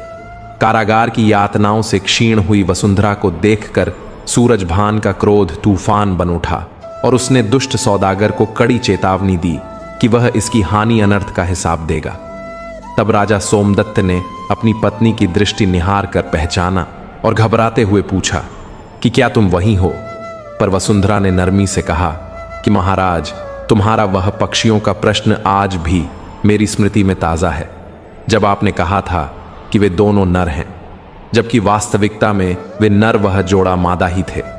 और फिर वह स्पष्ट करते हुए कह उठी कि वे असल में नर मादा ही थे। मैंने पक्षियों के विशेष सज्जा के लिए 100 अशर्फियां खर्च की थीं ताकि मुझे किसी प्रकार का खतरा या देश त्याग न सहना पड़े, लेकिन दुर्भाग्यवश आपको वनवास दिया गया और आपके सैनिकों ने मुझे जंगल में अकेला छोड़ दिया। उसी समय मेरे धर्म के भाई सूरजभान आए, जिन्होंने मुझे पूरे सम्मान और आदर के साथ अपने घर में सुरक्षित रखा और उसी समय मेरी कोख से एक पुत्र का जन्म हुआ, शौर्यवीर, जिसे राजा सोमदत्त, जो पहले से ही अपने किए गए अन्याय के लिए पछता रहे थे, जब सौदागर द्वारा किए गए अत्याचारों की खबर मिली तो उनका रक्त उबल उठा और वे तलवार उठाकर उस दुष्ट पर टूट पड़े। तब वसुंधरा ने विनती करते हुए कहा कि महाराज, इसे मत मारिए, इसमें उसका कोई दोष नहीं है। यह सब मेरे समय और मेरी कठिनाइयों के कारण हुआ। इस पर सौदागर अपनी गलती से शर्मिंदा होकर रानी के चरणों में गिर पड़ा और बार बार क्षमा मांगने लगा। कहता रहा कि महारानी, आपने मुझे आज बचा लिया, आप महान हैं। इसी प्रकार वहां पूरे परिवार का मधुर मिलन हुआ। राजा सोमदत्त भी राजा सूरजभान के चरणों में गिर पड़े और आभार प्रकट किया कि आपने मेरे डूबते परिवार को बचाया। उन्होंने अपनी रानी वसुंधरा से भी बार बार क्षमा मांगी और उसे अपने साथ चलने के लिए मना लिया। सौदागर को माफ करने के बाद महाराज सोमदत्त अपने पुत्र और पत्नी के साथ अपने नगर लौट गए और महाराज सूरजभान भी प्रसन्न हुए कि उनकी बहन सुरक्षित और खुशी खुशी घर लौट रही है। वर्षों बाद शौर्यवीर जब जवान हुआ तो राजा सोमदत्त ने उसे अपनी राजगद्दी सौंप दी। इसलिए यह सीख हमेशा याद रखनी चाहिए कि जीवन में कभी भी 4 प्रकार के कपटी, कामी, लोभी और छल पूर्वक इंसानों पर पूर्ण भरोसा नहीं करना चाहिए, नहीं तो हर बार धोखे और संकट का सामना करना पड़ेगा। हर हार एक नया सबक देती है। जो कल का बोझ लेकर चलता है वह अक्सर आज की राहों में अटक जाता है। अपनी कमजोरियों को अपनी ताकत में बदलो ताकि कोई तुम्हें कमजोर समझ न सके। सफलता ही सबसे बड़ा जवाब होती है और यही तुम्हारा असली बदला होता है।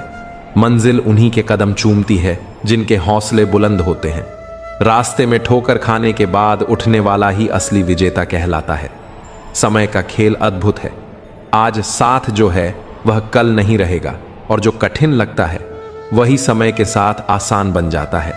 इस दुनिया में सब कुछ बदलता रहता है और इसे स्वीकार करने वाला ही जीवन में सहजता पाता है। धैर्य और शांत मन से समय के प्रवाह को समझो, क्योंकि हर परिस्थिति हमें कुछ ना कुछ सिखाती है। जल्दबाजी में लिए निर्णय अक्सर पछतावे में बदल जाते हैं, लेकिन अगर ठहर कर सोचो तो हर समस्या का हल निकल आता है। कठिनाइयां स्थायी नहीं होती और समय के साथ हर चुनौती समाप्त हो जाती है। हर व्यक्ति की यात्रा अलग होती है और कोई जल्दी तो कोई देर से अपनी मंजिल पाता है। देर से पहुंचना असफलता नहीं बल्कि सबक है। किसी का समय अलग होता है। सुबह किसी को मिलता है तो किसी को शाम।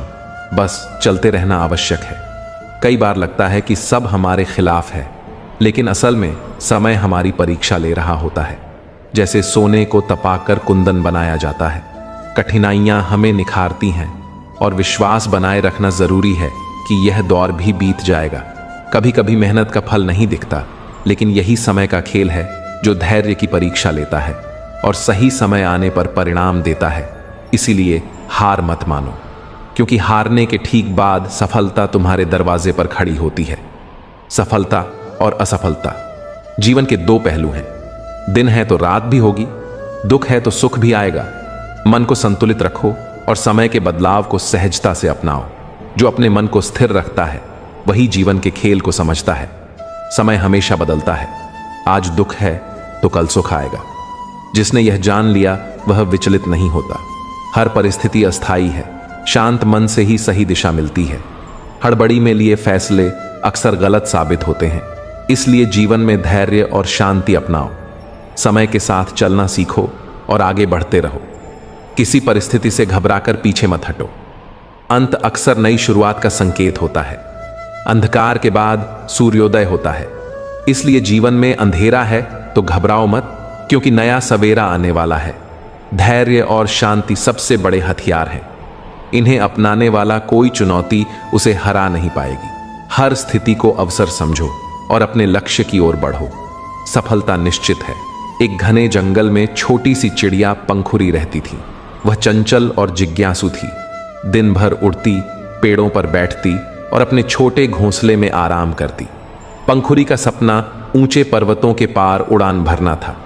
बड़े पक्षी कहते कि यह कठिन है, लेकिन पंखुरी ने ठान लिया कि वह एक दिन पार करेगी। उसने अपनी उड़ान सुधारने के लिए हर दिन अभ्यास शुरू कर दिया। मित्रों, भगवान श्री कृष्ण कहते हैं, मेहनत और लगातार अभ्यास ही असली जीत की कुंजी है। और इसी विश्वास के साथ उसने दिन अभ्यास शुरू कर दिया। सुबह सुबह सूरज की पहली किरण जैसे ही धरती को छूती है, वैसे ही वह अपनी छोटी सी दुनिया से बाहर निकलकर अपने पंख फैलाना शुरू कर देती। तेज हवाओं के विरुद्ध उड़ना सीखने की उसकी आदत हर दिन उसके पंखों को और अधिक मजबूत बनाती जाती। कठिन उड़ानें भरते भरते उसका आत्मविश्वास भी बढ़ता चला जाता। समय धीरे धीरे आगे बढ़ता गया और पंखुरी के हौसले भी नई ऊंचाइयों को छूते गए। एक दिन जब मौसम सुहावना था, उसने ठान लिया कि अब उसका सपना पूरा करने का वक्त आ गया है। वह अपने घोंसले से बाहर निकली, गहरी सांस ली और पहाड़ों की ओर उड़ चली। जैसे जैसे वह ऊंचाई पर जाती, हवा और भी तेज होती गई। पहली बार उसे महसूस हुआ कि यह सफर इतना आसान नहीं है, लेकिन उसने हिम्मत नहीं छोड़ी। उसने अपनी गति को स्थिर रखा और आगे बढ़ती रही। अचानक एक तेज तूफान आया और हवा इतनी शक्तिशाली थी कि पंखुरी को लगा कि वह गिर जाएगी। उसने अपने पंखों को पूरी ताकत से फड़फड़ाया, लेकिन हवा उसे बार बार पीछे धकेल रही थी। थकावट होने लगी, लेकिन उसके मन ने कहा, अगर मैं अभी हार मान लूं तो मेरा सपना अधूरा रह जाएगा। उसने अपनी पूरी शक्ति और साहस को एकत्र किया और धीरे धीरे तूफान के पार निकल गई। अचानक हवा शांत हो गई और जब उसने अपनी आंखें खोलीं तो देखा कि वह पहाड़ों के पार पहुंच चुकी है। वहां का दृश्य बेहद अद्भुत था। हरे भरे मैदान, चमकती झीलें और फूलों के बेशुमार खेत दूर दूर तक फैले थे। पंखुरी की आंखों में खुशी के आंसू आ गए और उसे समझ आया कि अगर वह डर कर रुक जाती तो कभी इस सुंदर दुनिया को नहीं देख पाती। उसने जाना कि समय बदलता है, कठिनाइयां आती हैं, लेकिन धैर्य और संकल्प के साथ आगे बढ़ो तो सफलता निश्चित है। वह अपने जंगल लौटी और यह कहानी अपने दोस्तों को सुनाई।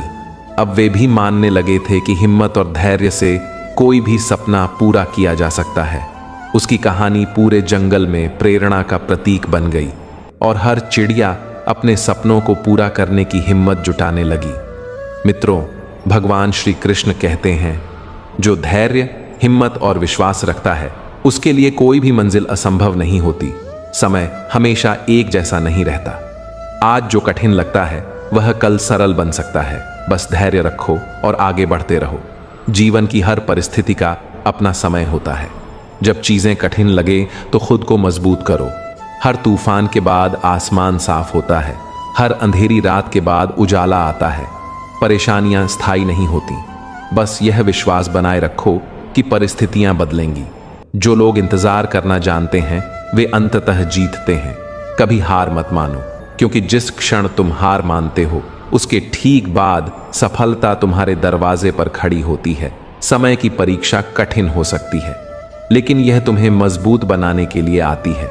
हर संघर्ष तुम्हें कुछ सिखाने आता है। जब कठिन समय आता है तो समझो कि यह तुम्हें नई सीख देने के लिए आया है। समस्या जीवन नहीं बल्कि एक पड़ाव है जिससे गुजरकर तुम और भी निखर जाते हो। जो समय के प्रवाह को समझ जाता है वह कभी निराश नहीं होता। उतार चढ़ाव जीवन का हिस्सा है। अगर आज दुख है तो कल सुख भी आएगा। शांति से सोचो, धैर्य रखो और समय के अनुसार खुद को ढालो। समय के खेल को जिसने समझ लिया वह कभी असफल नहीं होते। जो इंसान गिरकर फिर से उठने की हिम्मत रखता है वही असली विजेता कहलाता है। छोटी छोटी असफलताओं से निराश होने की बजाय उन्हें सीख मानो, क्योंकि यही अनुभव अगली कोशिश में तुम्हें और मजबूत बनाता है। जीवन की कठिनाइयों में धैर्य खो देने वाले लोग जल्दी हार मान लेते हैं, लेकिन याद रखो, असली योद्धा वही है जो तूफानों में भी अपनी राह नहीं बदलता। अगर आज हालात अनुकूल नहीं हैं तो कल होंगे।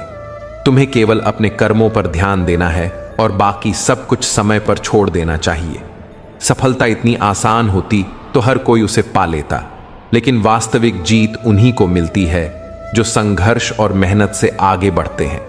जब हम किसी चीज को पूरे दिल और लगन से चाहते हैं तो पूरा ब्रह्मांड उसे प्राप्त करने के लिए हमारे साथ काम करने लगता है। हमें बस अपने प्रयास और धैर्य बनाए रखना होता है। जल्दीबाजी में निर्णय लेने से बचो, क्योंकि जल्दबाजी अक्सर गलतियां जन्म देती है। समय ही सबसे बड़ा गुरु है और उसकी परीक्षा में जो लोग धैर्य रखते हैं वही अंततः विजेता बनते हैं। जब तुम्हें अपने लक्ष्य तक पहुंचने में समय लगता है तो इसका मतलब यह नहीं कि तुम असफल हो, बल्कि यह संकेत है कि तुम्हें और मजबूत होना है। जितना मेहनत और समय तुम अपने विकास में लगाओगे, सफलता उतनी ही बड़ी होगी। याद रखो, इंतजार करना कमजोरी नहीं बल्कि ताकत है। जो लोग सही समय पर सही कदम उठाते हैं वही इतिहास रचते हैं। इसलिए आत्मविश्वास बनाए रखो, आगे बढ़ते रहो और दूसरों की जलन या आलोचना की परवाह मत करो। जो तुम्हारी सफलता से जलते हैं वे अपनी नकारात्मकता में ही फंस कर रह जाते हैं। अपने सपनों की दिशा में लगातार प्रयास करते रहो और उनके शब्दों से प्रभावित मत हो। जो लोग तुम्हें गिराने की कोशिश करेंगे वे तभी ताकतवर हैं जब तक तुम उनकी बातों को मानते हो। जैसे ही तुम उन्हें नजरअंदाज कर आगे बढ़ते हो वे खुद बिखर जाते हैं। सफलता पाने के लिए पहले खुद को समझना जरूरी है। अपनी ताकत और कमजोरियों को पहचानो, अपनी क्षमता को सही दिशा में लगाओ। दूसरों की सोच बदलने की कोशिश मत करो, बल्कि अपनी सोच को मजबूत बनाओ। समय का सदुपयोग करो और फालतू चीजों में उलझने से बचो। सोशल मीडिया, बेकार की बहस और निरर्थक गपशप से दूर रहो। जो लोग दुनिया बदलते हैं वे अपना समय सोचने, मेहनत करने और खुद को सुधारने में लगाते हैं। आत्मविश्वास तुम्हारी सबसे बड़ी शक्ति है। खुद पर भरोसा रखो और अपनी क्षमता पर संदेह मत करो। मुश्किलें आएं तो खुद से कहो, मैं कर सकता हूं। जब आत्मविश्वास होगा तो दुनिया की कोई ताकत तुम्हें रोक नहीं सकती। आलोचनाओं को अपनी कमजोरी मत बनने दो, बल्कि उन्हें अपनी ताकत बनाओ। लोग जब तुम्हारी बुराई करेंगे तो समझ लो कि तुम सही राह पर हो। कोई पेड़ जब फल देता है तो लोग उसे पत्थर मारते हैं। लोग तुम्हारी आलोचना तभी करते हैं जब तुम आगे बढ़ रहे होते हो।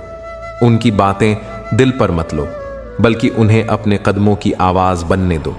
मित्रों, भगवान श्री कृष्ण कहते हैं, संघर्ष और समर्पण ही सच्ची शक्ति है। सीखना कभी मत छोड़ो। ज्ञान और कौशल बढ़ाने पर ध्यान दो, क्योंकि यही तुम्हें आगे ले जाएगा। रोजाना नई चीजें सीखने की आदत डालो और खुद को हर समय अपडेट रखो। मेहनत का कोई विकल्प नहीं है, इसलिए लगातार प्रयास करते रहो। हर दिन कुछ नया सीखना जरूरी है, क्योंकि जो सीखना छोड़ देता है वह विकास भी रोक देता है। सकारात्मक सोच ही मुश्किलों से बाहर निकालती है, इसलिए हर हाल में पॉजिटिव रहना सीखो। जब परिस्थितियां तुम्हारे खिलाफ हों तब भी खुद से कहो, यह समय भी गुजर जाएगा। जो लोग धैर्य रखते हैं वे सबसे आगे निकलते हैं। बड़ी उपलब्धियां उन्हीं को मिलती हैं जो इंतजार करना जानते हैं और मेहनत से पीछे नहीं हटते। इसलिए जलने वालों को जलने दो और अपनी ऊर्जा सफलता की ओर लगाओ। यही दुनिया तुम्हारी मेहनत और जज्बे का सम्मान करेगी। लेकिन तब तक रुकना मत, क्योंकि जितना तुम आगे बढ़ोगे लोग तुम्हें रोकने की कोशिश करेंगे। याद रखो, जो लोग पहाड़ चढ़ते हैं उन्हें पत्थर मारने वाले मिलते हैं। बस चलते रहो, क्योंकि तुम्हारी मंजिल तुम्हारा इंतजार कर रही है। रीना एक छोटे से गांव की लड़की थी, लेकिन उसके सपने विशाल थे। जब वह छोटी थी उसने अपने पिता से पूछा, पापा, क्या मैं कुछ बड़ा बन सकती हूं? उनके पिता रमेश, जो साधारण किसान थे, ने मुस्कुराकर कहा, बिल्कुल बेटा, बस मेहनत मत छोड़ना। उन्होंने अपनी सीमित क्षमता से भी रीना की पढ़ाई में कोई कमी नहीं आने दी। गांव में अच्छे स्कूल नहीं थे, इसलिए रीना रोज 2 किलोमीटर पैदल चलकर स्कूल जाती थी। बारिश हो या कीचड़, वह कभी रुकी नहीं। उसके पिता ने खेतों में अधिक मेहनत की और मजदूरी कर रीना की पढ़ाई का खर्च उठाया। गांव के लोग मजाक उड़ाते, पर रमेश ने कभी ध्यान नहीं दिया। रीना शुरू से ही पढ़ाई में होशियार थी और 10वीं में टॉप किया। 12वीं में पूरे जिले में नाम रोशन किया। जब उसने आईपीएस बनने की इच्छा जताई तो लोग हंस पड़े, लेकिन रमेश ने हौसला बढ़ाया, बेटा, जब तक तू खुद हार नहीं मानेगी कोई तुझे हरा नहीं सकता। रीना ने दिन रात मेहनत की। शहर में कोचिंग मुश्किल थी, लेकिन पिता ने जमीन गिरवी रख दी। आर्थिक तंगी आई और मुश्किलें आईं, पर रीना डटी रही। पहली बार यूपीएसएससी पास नहीं हुई। ताने सुने, लेकिन हार नहीं मानी। अपनी गलतियों से सीख कर फिर से तैयारी की और सुबह से रात तक पढ़ाई की। जब थकती तो पिता की बातें याद करती। सपने देखने वाले बहुत हैं, लेकिन पूरा करने वाले कम। फिर वह दिन आया जब रिजल्ट में रीना सफल हुई। गांव में वही लोग जिन्होंने ताने मारे थे अब तारीफ कर रहे थे। पिता की आंखों में खुशी के आंसू थे। उन्होंने बेटी को गले लगाया और कहा, मैंने कहा था तू सब कर सकती है। आज रीना एक प्रेरणास्पद आईपीएस अधिकारी बन गई है। उसके गांव की बेटियां अब उसके जैसा बनने की प्रेरणा पाती हैं। कहानी यह सिखाती है कि यदि इरादे पक्के हों और मेहनत सच्ची हो तो कोई सपना असंभव नहीं। लोगों की जलन और मजाक को बाधा मत बनने दो। दुनिया में कई लोग तुम्हारी सफलता देखकर जलेंगे और गिराने की कोशिश करेंगे, लेकिन याद रखना कि तुम्हारी जीत ही उनका सबसे बड़ा जवाब होगी। मित्रों, भगवान श्री कृष्ण कहते हैं, आत्मविश्वास और संघर्ष ही सच्ची ताकत है। उनका सबसे बड़ा जवाब होगी। जो अपने भीतर की खामोशी को समझ लेता है वह दुनिया के हर शोर को अर्थहीन बना देता है। जीवन की सच्ची शुरुआत वहीं से होती है जहां व्यक्ति खुद को स्वीकारना सीखता है, न कि जहां लोग उसे समझते हैं। अब वक्त आ गया है जब तुम खुद को अपने ही अंधकार से निकालकर रोशनी में लाओगे। अब न कोई बीता हुआ कल तुम्हें रोक सकता है, न कोई अधूरा रिश्ता तुम्हें परिभाषित कर सकता है। तुम वही बनोगे जो तुम्हें बनना था। बस अब अपने भीतर के उस बीज को फूटने देना है जो सालों से मिट्टी में सो रहा था। कभी कभी सबसे बड़ा साहस यह नहीं कि तुम सबके सामने लड़ो, बल्कि यह है कि तुम हर रात अपने डर से जूझो और फिर भी हर सुबह मुस्कुराकर उठो। जो मौन में जिए हैं वही असली योद्धा हैं, क्योंकि उन्होंने उस तूफान को सहा है जो आवाज नहीं करता। अब तुम्हारी नजर बदल गई है। अब तुम उन चीजों को देख पा रहे हो जिन्हें पहले नजरअंदाज कर दिया था। जो खोया उसने सिखाया, जो बचा उसने तुम्हें समझाया, और जो चला गया उसने तुम्हें तुम्हारे असली रूप से मिलवाया। अब तुम पहले जैसे नहीं रहे, अब तुम जाग चुके हो, और जब आत्मा जाग जाती है तो शिकायतें खुद ब खुद खत्म हो जाती हैं। अब तुम किसी से सवाल नहीं करते, क्योंकि तुम्हारे भीतर ही हर उत्तर मौजूद है। तुम्हारे जख्म अब कमजोरी नहीं, गौरव बन चुके हैं। जो कभी दर्द था अब वही तुम्हारी पहचान है। जब कोई पूछता है कि तुम इतने शांत कैसे हो, तुम बस मुस्कुराकर कहते हो, मैं गुजर चुका हूं वहां से जहां से लौटना असंभव था।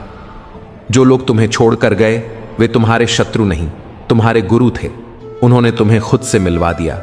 जिनसे तुम्हारा भरोसा टूटा उन्होंने तुम्हें यह सिखाया कि अब तुम्हारा सहारा केवल तुम्हारी आस्था है। अब तुम्हारे मन की मिट्टी सोना बन चुकी है। हर ठोकर ने उसे तराशा, हर धोखे ने उसे चमकाया, और हर असफलता ने उसमें धार भरी। अब कोई आलोचना तुम्हें हिला नहीं सकती, कोई अकेलापन तुम्हें डरा नहीं सकता, क्योंकि अब तुम बाहर नहीं भीतर से मजबूत हो। सत्य अब तुम्हें चोट नहीं देता, वह तुम्हें मुक्त करता है। जब तुमने सब कुछ खोया तब तुमने खुद को पाया। अब तुम किसी को साबित करने की कोशिश नहीं करते, क्योंकि जो साक्ष्य तुम खोज रहे थे वह तुम्हारे भीतर ही था। मित्रों, भगवान श्री कृष्ण कहते हैं, जो स्वयं को पहचान लेता है उसके लिए संसार की हर छाया मिट जाती है।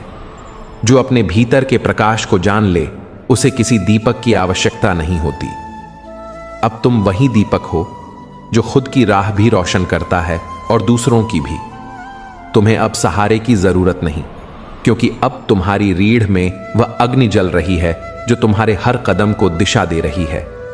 अब तुम प्रतीक्षा नहीं करते, अब तुम सृजन करते हो। तुम अब प्रेम के लिए नहीं बल्कि पूर्णता के लिए जी रहे हो। अब न किसी को पाने की चाह है, न किसी को खोने का भय। अब तुम्हारा अस्तित्व ही तुम्हारा सुख है। अब तुम जीवन को पकड़ना नहीं चाहते, बस उसके साथ बहना जानते हो। तुम्हारा मन अब वह टूटा हुआ टुकड़ा नहीं जो कभी रोया था। वह अब उस तेज धार वाली तलवार की तरह है जो हर बार गिरकर और धारदार हुई है। अब उसमें न कमजोरी है न भ्रम, अब केवल निश्चय है खुद पर, अपने पथ पर और उस अनंत शक्ति पर जो तुम्हारे भीतर धड़कती है। अब तुम्हारे भीतर स्थिरता है, अब कोई हलचल नहीं, जैसे समय थम गया हो, या शायद तुम्हें अब समय को समझने की आवश्यकता ही नहीं रही। अब तुम उत्तरों की खोज में नहीं हो, क्योंकि तुम स्वयं उत्तर बन चुके हो। अब तुम्हारा मन उस निर्मल झील की तरह है जिसमें सत्य की हर परछाई निर्मलता से दिखती है। सबसे बड़ी ताकत वह नहीं जो पर्वतों को हिला दे, बल्कि वह है जो भीतर के तूफानों को शांत कर दे। जब इंसान अपने डर से ऊपर उठ जाता है तब संसार उसे झुकाने की कोशिश भी छोड़ देता है। असली जीत दूसरों पर नहीं, खुद पर होती है। जब तुमने अपने मन के भय को अपनी हथेलियों पर रखकर मुस्कुराना सीख लिया, तभी से तुम्हारा रूपांतरण शुरू हो गया। अब तुम वही हो जो तुम्हें होना था, सच्चे, सरल और मजबूत। अब कोई मुखौटा नहीं, कोई दिखावा नहीं। अब तुम्हारे पास तुम्हारा अनुभव है, तुम्हारा विश्वास है, और वह मौन जो शब्दों से कहीं अधिक गूंजता है।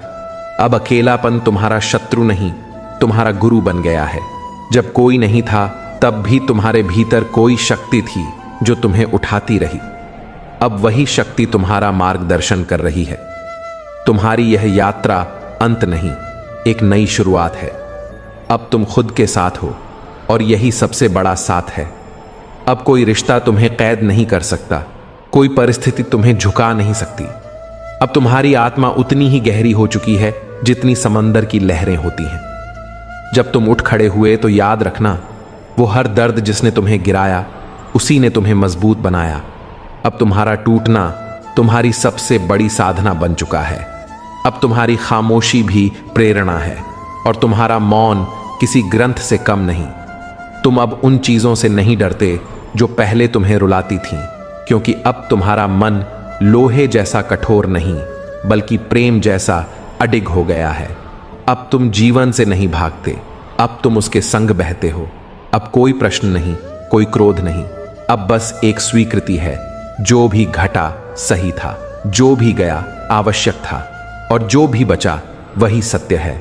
मित्रों, भगवान श्री कृष्ण कहते हैं, जो स्वयं को जान लेता है वह किसी और से कुछ नहीं मांगता, क्योंकि जब आत्मा जागती है तब संपूर्ण ब्रह्मांड उसी के भीतर समा जाता है। अब तुम उस अवस्था में प्रवेश कर चुके हो जहां मौन भी बोलता है और अकेलापन भी संग बन जाता है। याद रखो, जब सब तुम्हारा साथ छोड़ देते हैं तब ईश्वर तुम्हें खुद से मिलवाता है। अकेलापन तुम्हें डराने नहीं, तुम्हें तराशने आया है। वह तुम्हारे भीतर छिपी उस शक्ति को जगाने आया है जिसे भीड़ के शोर में तुम भूल चुके थे। लोग कहेंगे तुम अकेले हो, पर सच्चाई यह है कि अब तुम सबसे अधिक पूर्ण हो, क्योंकि जब कोई साथ नहीं होता तब आत्मा अपनी असली आवाज सुनती है। अकेलापन तुम्हारा मैदान है जहां तुम अपने भय, अपनी सीमाओं और अपने भ्रमों से लड़ते हो, और जब तुम इस युद्ध में जीतते हो तो पूरी सृष्टि तुम्हारे आगे सिर झुका देती है। अब तुम किसी सहारे के मोहताज नहीं, तुम खुद ही अपनी ज्योति हो, अपनी राह हो और अपनी मंजिल हो। दुनिया जिसे तन्हाई समझती है वही तुम्हारी तपस्या है। यही वह मौन है जो तुम्हें ईश्वर से जोड़ता है। यही वह एकांत है जो तुम्हें तुम्हारे असली स्वरूप का बोध कराता है। जो अकेले चलना सीख गया वह किसी राह से नहीं भटकता। जो अपने भीतर की आवाज सुन लेता है उसे बाहरी शोर कभी विचलित नहीं करता। लोग पूछेंगे, इतना धैर्य कहां से आया? और तुम बस मुस्कुराकर कहोगे, जब सब चले गए तब मैंने खुद को पाया। तुम्हें अब यह समझना होगा कि सबसे कठिन उपहार वही होता है जो अकेलेपन के रूप में मिलता है, क्योंकि यही तुम्हें तुम्हारे भीतर के ईश्वर से मिलवाता है। अकेलापन तुम्हारी सजा नहीं है, तुम्हारा वरदान है। यह तुम्हें भीतर से मजबूत करने आया है ताकि जब तूफान उठे तो तुम स्थिर रह सको। यह जीवन का सबसे गहरा सत्य है। जो अकेलेपन को गले लगाता है वही आत्मज्ञान की ओर बढ़ता है, क्योंकि हर दर्द, हर खामोशी, हर तन्हाई के भीतर एक छिपा हुआ वरदान होता है। और वह वरदान तुम्हें यह सिखाता है कि जो अकेले चलता है वही सबसे ऊंचा उठता है।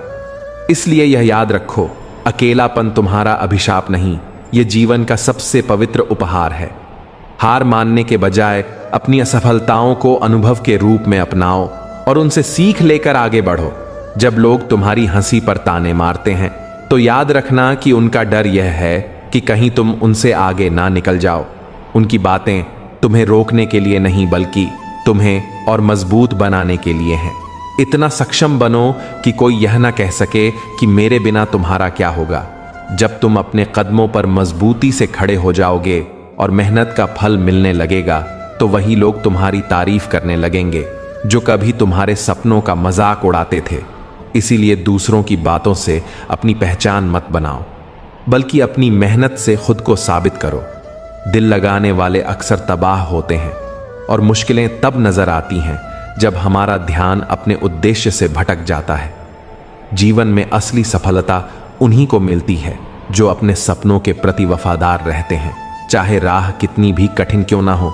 कुछ रिश्ते ऐसे होते हैं जिनसे दूरी बनाना भी चुनौतीपूर्ण हो जाता है। दुख हर किसी के हिस्से में आता है, फर्क केवल इतना है कि कोई इसे छुपा लेता है और कोई दिखा देता है। खैरियत पूछने वाले सभी लोग वास्तव में तुम्हारी भलाई नहीं चाहते। आज के समय में ईमानदारी को मूर्खता माना जाता है। कई लोग अच्छे बनने की सलाह देंगे, लेकिन जब तुम वास्तव में अच्छे बनोगे तो वही लोग तुम्हारी अच्छाई का लाभ उठाने की कोशिश करेंगे। इसलिए किसी पर आंख मूंद कर विश्वास मत करो और विश्वास टूटने पर दूसरा मौका देने से पहले सोच समझ लो। गम एक अनुभव है और खुशी एक एहसास जिसे हर कोई तलाश करता है। सबसे बड़ी गलती वह होती है जिसमें गलती का एहसास ही ना हो। गलतियां करना जरूरी है, लेकिन उनसे सीखना और भी ज्यादा महत्वपूर्ण है। छोटे शब्दों में बातें रखो, लेकिन कार्यों में बड़ा योगदान दो, क्योंकि दुनिया सुनती नहीं पर देखती जरूर है। सच्चे मित्रों की अहमियत तब समझ आती है जब जिंदगी हमें ऐसे मोड़ पर ले आती है जहां कोई और साथ नहीं होता। उन लोगों का आभार व्यक्त करो जिन्होंने तुम्हें सिखाया कि विश्वास सोच समझकर करना चाहिए। याद रखो, भूलना हम सभी जानते हैं, लेकिन कब और क्या बोलना है यह कम लोग जानते हैं। अपनी बातों में वजन रखो, लेकिन शब्दों में नहीं, क्योंकि जो थोड़ा सा भी किसी और का हो वह तुम्हें बिल्कुल स्वीकार्य नहीं। वक्त अजीब है, कभी मिलती नहीं और कभी थम सी जाती है। जब हम किसी चीज के पीछे भागते हैं तो समय पकड़ में नहीं आता, लेकिन जब वही चीज आदत बन जाती है तो समय स्थिर हो जाता है। बल से अधिक बुद्धि का प्रयोग करो, क्योंकि बल केवल संघर्ष करना सिखाता है, पर बुद्धि जीत हासिल करना, जो केवल बल पर निर्भर रहता है, वह सीमित रहता है। लेकिन बुद्धि का सही प्रयोग करने वाला किसी भी सीमा को पार कर सकता है। जहां बिना हक के पाने की इच्छा होती है वहीं संघर्ष शुरू होता है, और जहां अपने हक को छोड़ने का मन बनता है वहीं आदर्श जीवन की शुरुआत होती है। जीवन में बुद्धि का उपयोग करना सीखो, क्योंकि यह तुम्हें कठिनाइयों में भी विजय दिलाती है। अपने हक का सम्मान करना सीखो, और जहां अहंकार हो उसे त्यागना भी जानो। रिश्तों की असली शक्ति प्यार और सम्मान में है, न कि धन या घमंड में।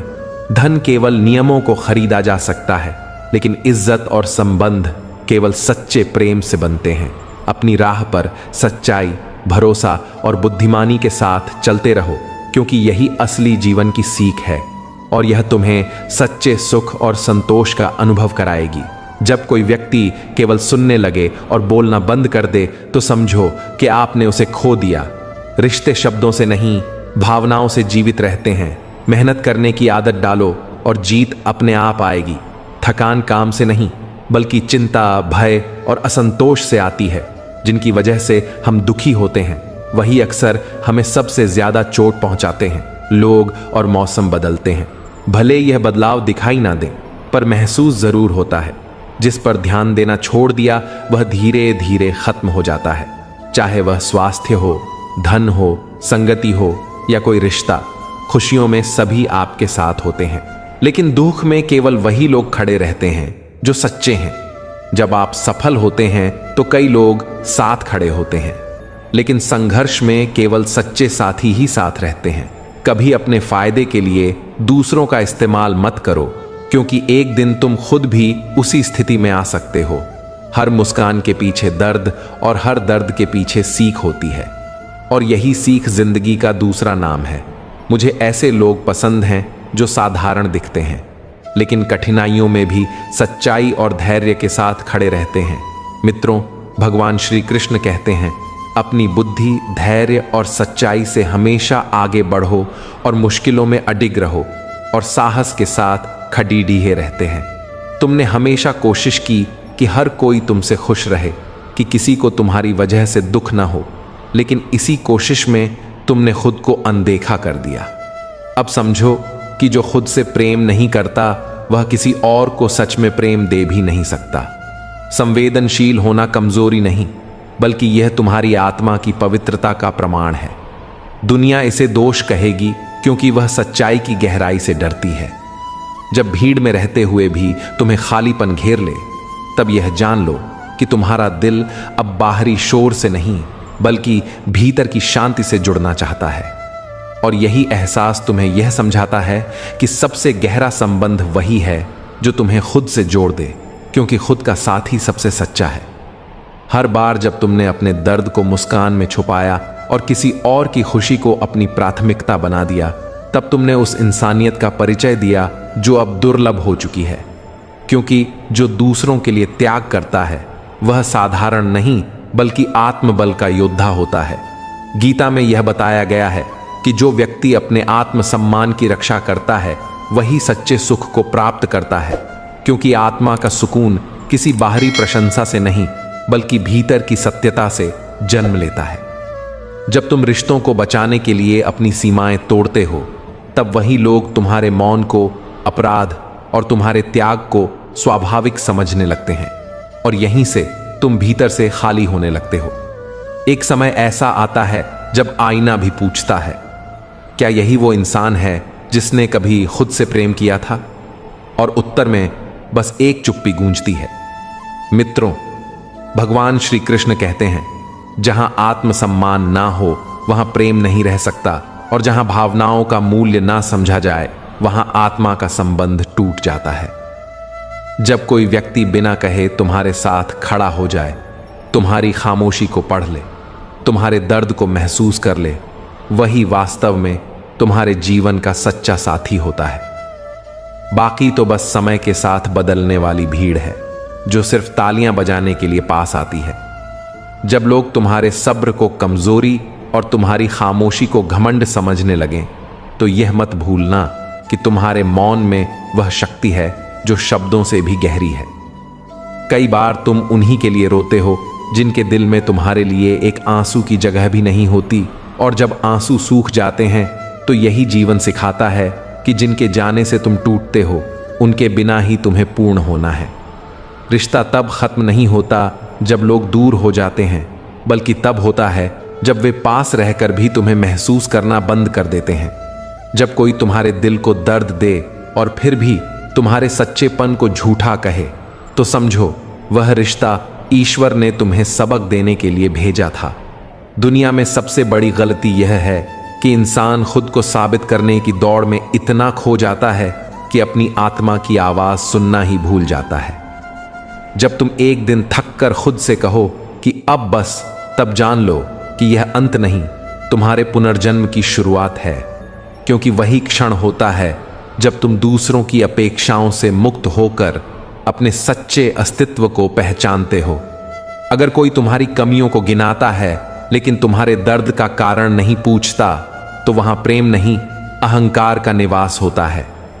और गीता में कहा गया है कि जो व्यक्ति अपनी आत्मा के बल पर खड़ा होता है, वही सृष्टि का प्रिय बनता है। क्योंकि दूसरों के सहारे खड़ा हुआ व्यक्ति केवल परछाई बनकर रह जाता है। जब दुनिया तुम्हारे संघर्ष को दिखावा और तुम्हारे मौन को कमजोरी कहेगी, तब तुम बस मुस्कुराना, क्योंकि जिस दिन तुम बिना किसी सहारे के उठ खड़े हो जाओगे, उसी दिन यह दुनिया चुपचाप तुम्हारे सामर्थ्य के आगे नतमस्तक हो जाएगी। कोई तुम्हारे दिल को पूरी तरह नहीं समझ पाएगा, कोई तुम्हारे संघर्ष को पूरी तरह नहीं जान पाएगा, लेकिन जब तुम खुद को जान लोगे, तब किसी की मान्यता की आवश्यकता नहीं रहेगी। तुम्हारे जख्म तुम्हारे अनुभव बनेंगे और तुम्हारे अनुभव तुम्हारी ढाल।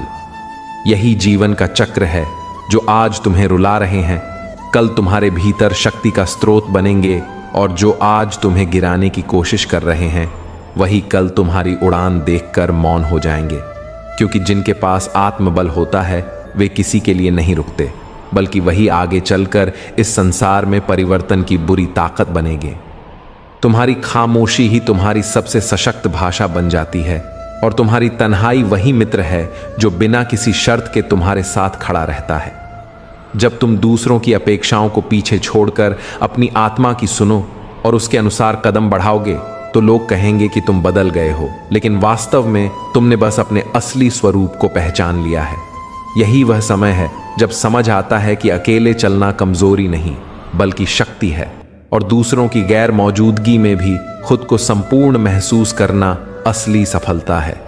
इसलिए कभी भी खुद को कम मत आंकना, क्योंकि जो इंसान बार बार टूटने के बाद भी उठ खड़ा होता है, वही सच्चे अर्थों में अजेय होता है।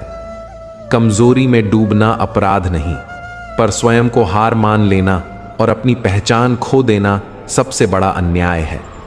जीवन की सबसे महत्वपूर्ण सीख यही है कि चाहे कितनी भी बार गिरना पड़े, यदि भीतर उठने का साहस बचा है तो जीत हमेशा पास है।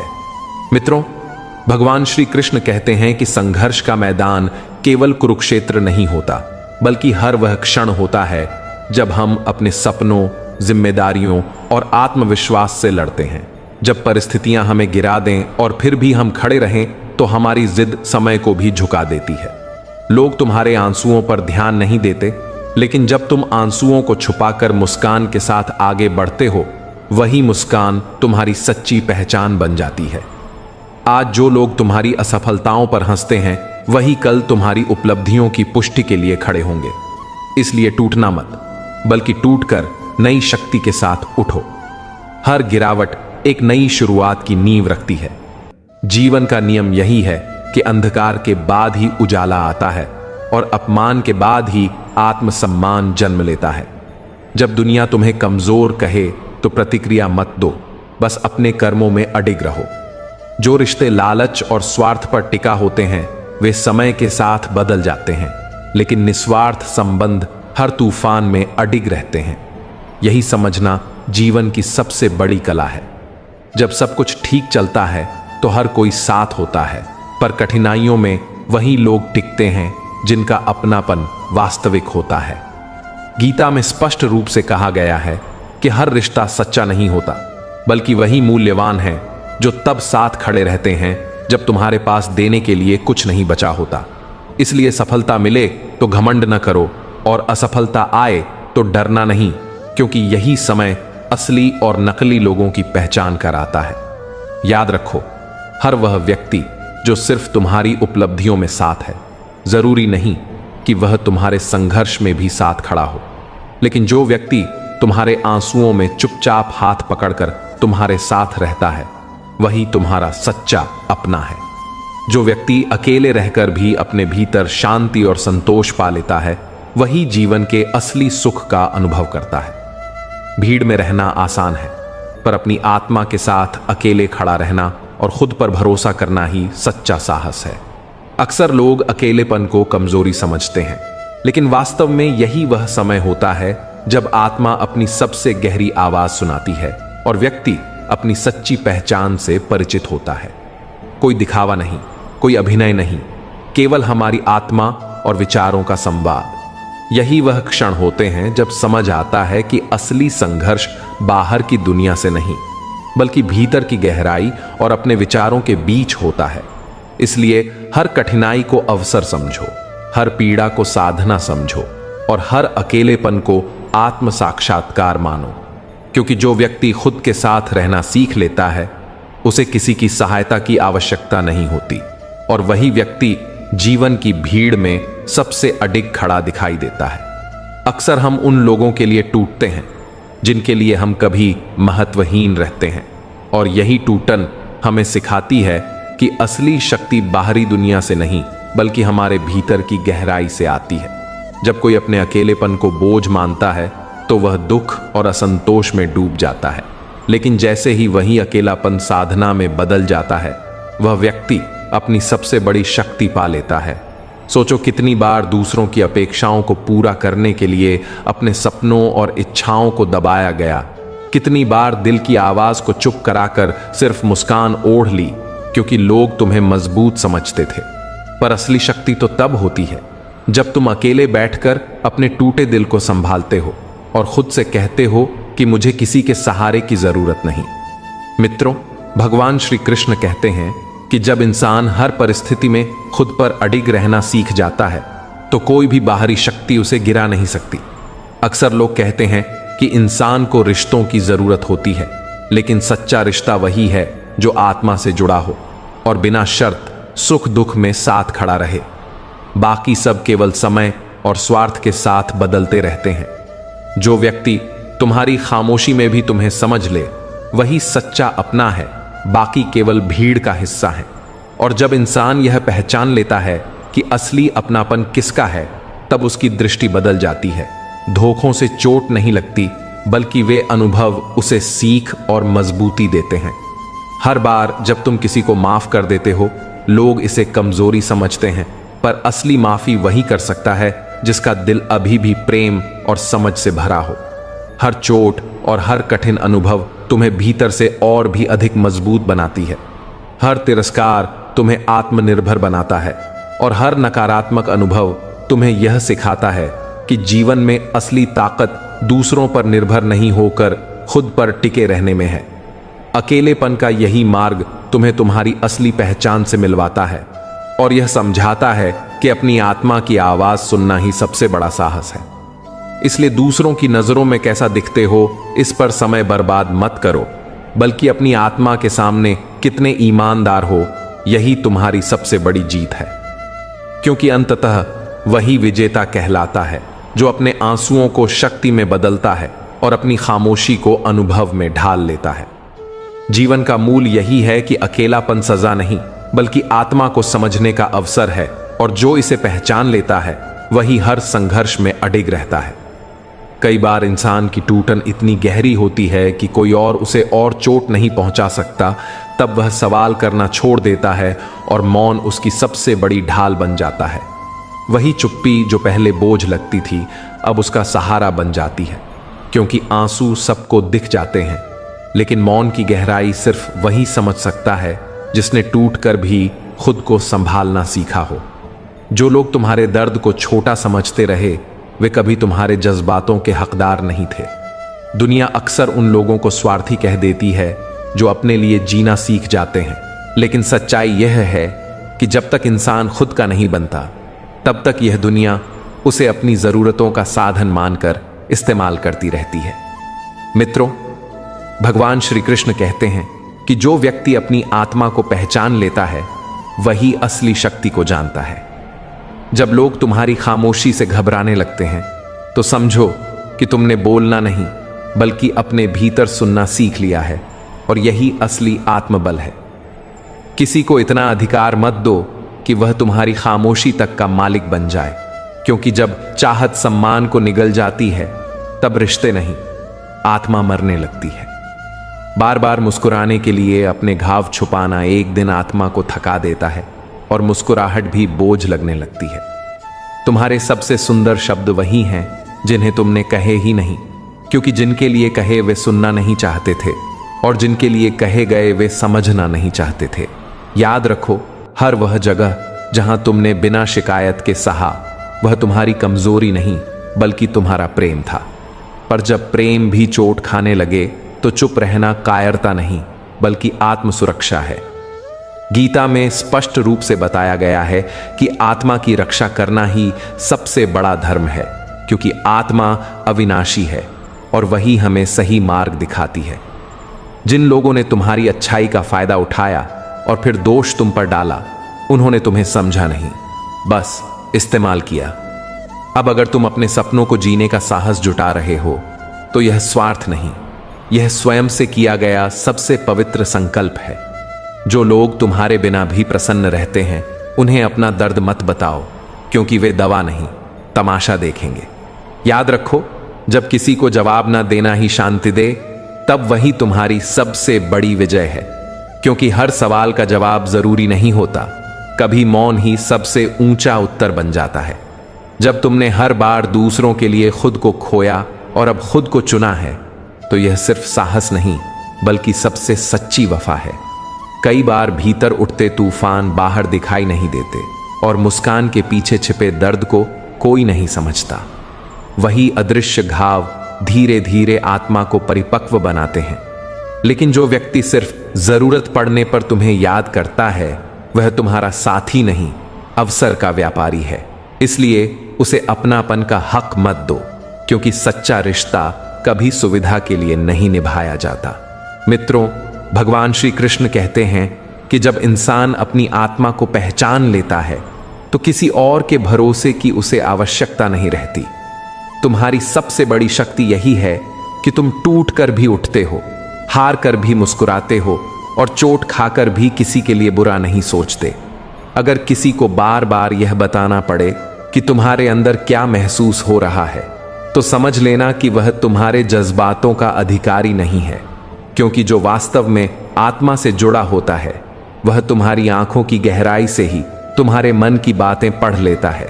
आज अगर तुझे लगता है कि सब कुछ खत्म हो गया है तो शांत होकर सोच, जब बीज मिट्टी में दबता है तब वही क्षण उसकी नई शुरुआत का होता है। तेरा यह गिरना हार नहीं, तेरे उड़ान की तैयारी है। दुनिया जब तुझे अनदेखा करती है तो दरअसल भगवान तुझे खुद से मिलाने का अवसर दे रहे होते हैं। अकेलापन सज्जा नहीं, साधना है। यह तुझे भीतर की आवाज सुनना सिखाता है। मत रो उन लोगों के लिए जो चले गए, क्योंकि उन्होंने तुझे खुद की खोज पर भेजा है। मत डर उस अंधेरे से जो तेरे आसपास है, क्योंकि उसी अंधेरे में तेरे उजाले का जन्म होता है। मत ढूंढ सहारे, क्योंकि तू खुद ही अब वह सहारा बन रहा है जिसकी कभी तू तलाश करता था।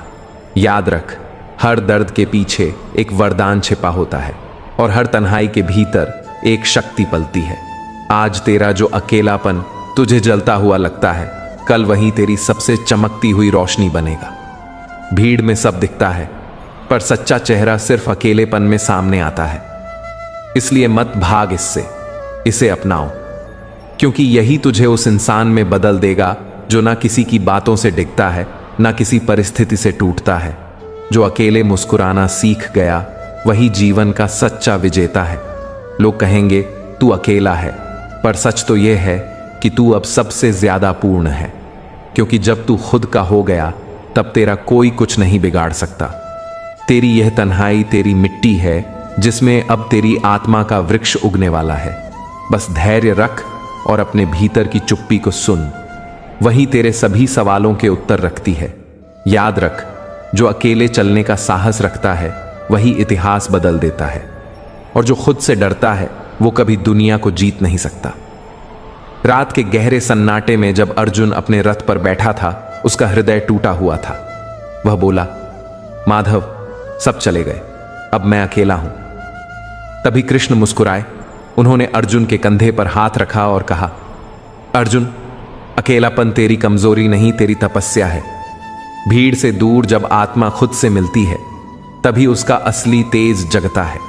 अर्जुन ने हैरानी से पूछा, परंतु प्रभु, यह तन्हाई डरावनी क्यों लगती है? मित्रों, भगवान श्री कृष्ण कहते हैं, डर तब लगता है जब तू अपने भीतर के ईश्वर को भूल जाता है। अर्जुन, जब तू समझ लेगा कि तेरा सच्चा साथी मैं तेरे भीतर ही हूं, तब कोई अंधकार तुझे छू भी नहीं सकेगा। यह अकेलापन तुझे गिराने नहीं, जगाने आया है। कृष्ण ने आसमान की ओर देखते हुए कहा, देख अर्जुन, वो तारे सब अकेले चमकते हैं, फिर भी उनका प्रकाश पूरी सृष्टि को आलोकित करता है। क्या वे भीड़ में जाकर चमकते हैं? नहीं, वे अपने अकेलेपन में ही सुंदर हैं, शक्तिशाली हैं। अर्जुन ने मौन होकर आकाश की ओर देखा। उसकी आंखों में दृढ़ता थी। उस पल उसने जाना कि जो अकेला होता है वही सच्चा योद्धा बनता है। जो खुद पर विश्वास करता है वही विजय का स्वाद चखता है। और उस रात अर्जुन ने निश्चय किया कि अब वह अपने अकेलेपन से नहीं डरेगा, उसे अपनाएगा